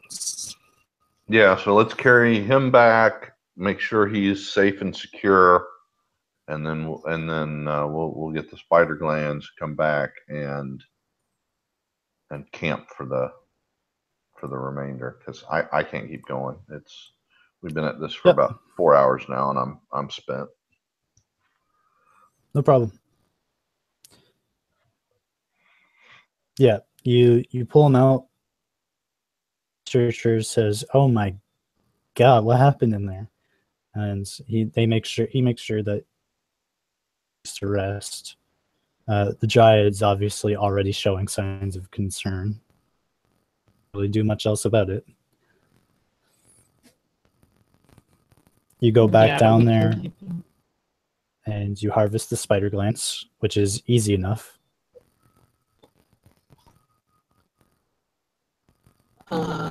She has vials and bottles if it is needed. No, you're a drow, so I would imagine you know how to just carry the sacks, just tie them off and carry them. Okay. So, minor bit of housekeeping. Do we assume we get a long rest? And for those of us that are level 1, we get the experience. So when we come back, we'll be level 2. Yes. Okay. You guys gain an experience point for this session for all the travel, and especially now that you've had your combat. All right. Okay. As for just fine notes, so Roland, you will level up after this. And after the rest, I won't If be you do not cure it, paralyzed, but I'll still be poisoned. no. What will happen is, because you're poisoned, if you don't get cured this round, and That's what I'm saying. I was checking if Lila was checking if he would survive the trip upstairs, or if she will have to use one of her spell slots to cast Cure Wounds. your cure wounds heals them.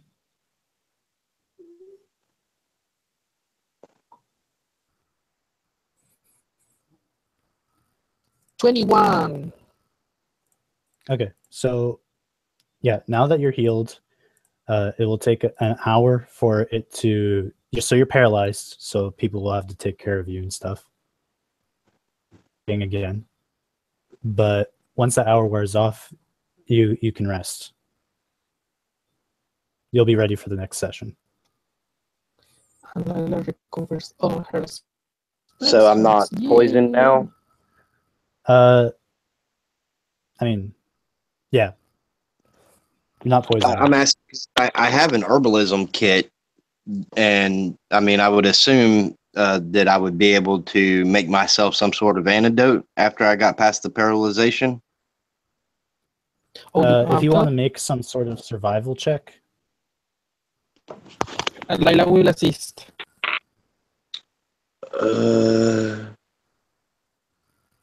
14.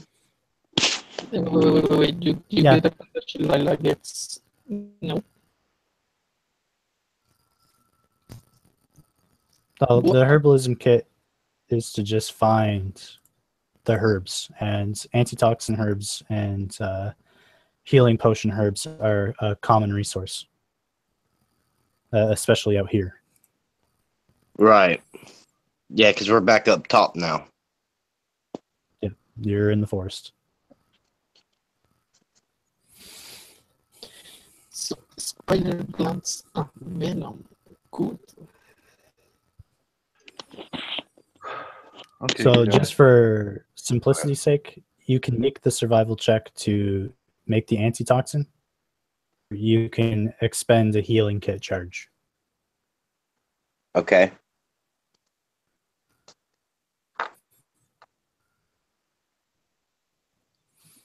And once you make it, it will be ready for use.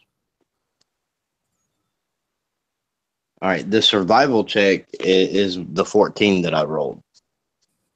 Yeah, that was to find them. You got to make a separate one to make your antitoxin. Okay, I got you.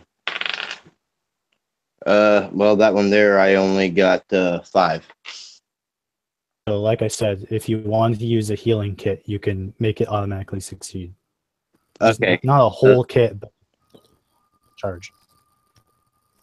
I do have a healer's kit. Okay. I'll use a charge off of it. Okay, so now you have an antitoxin, and it'll be ready for the next time you get critically hit by a spider. God damn it. That's literally going to sting for a while. Neat scar to tell people now. All right. Okay. How's the swelling in the head? Has it come down? If Basically, if Lila can, she will help him gather more herbs to make more antitoxin. yeah, that can just be done during long rests. We'll talk about it off time. Basically, how it looks now is that it's kind of like it hit you in the head and then pulled its fang across your forehead. That it had the scratch, it's mostly healed, but that point where it actually injected, it looks like a little indent. But he hit you with like a little spike.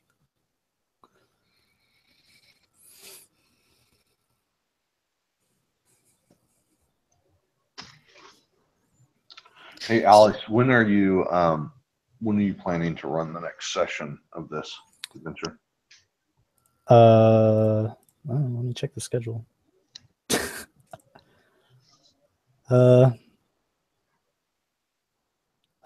Tomorrow's Thursday. Friday's open. I could do it on Friday. We can do it early on your preference. But I will probably aim for 6 p.m. again. I won't be available Friday or this weekend, unfortunately. So don't worry about it. Okay. I was thinking next week anyways. So with Layla looking for herbs and recovering from his serious wounds, Hulrig, you just assisting Roland with recovery? Making sure he gets some of that nice soup? Oh, yeah. Rubaboo all around. And with that, that concludes our session. For playing, I want to thank everyone who may have watched. And we'll see you all in the next session. Thanks, everybody. Thanks. Bye.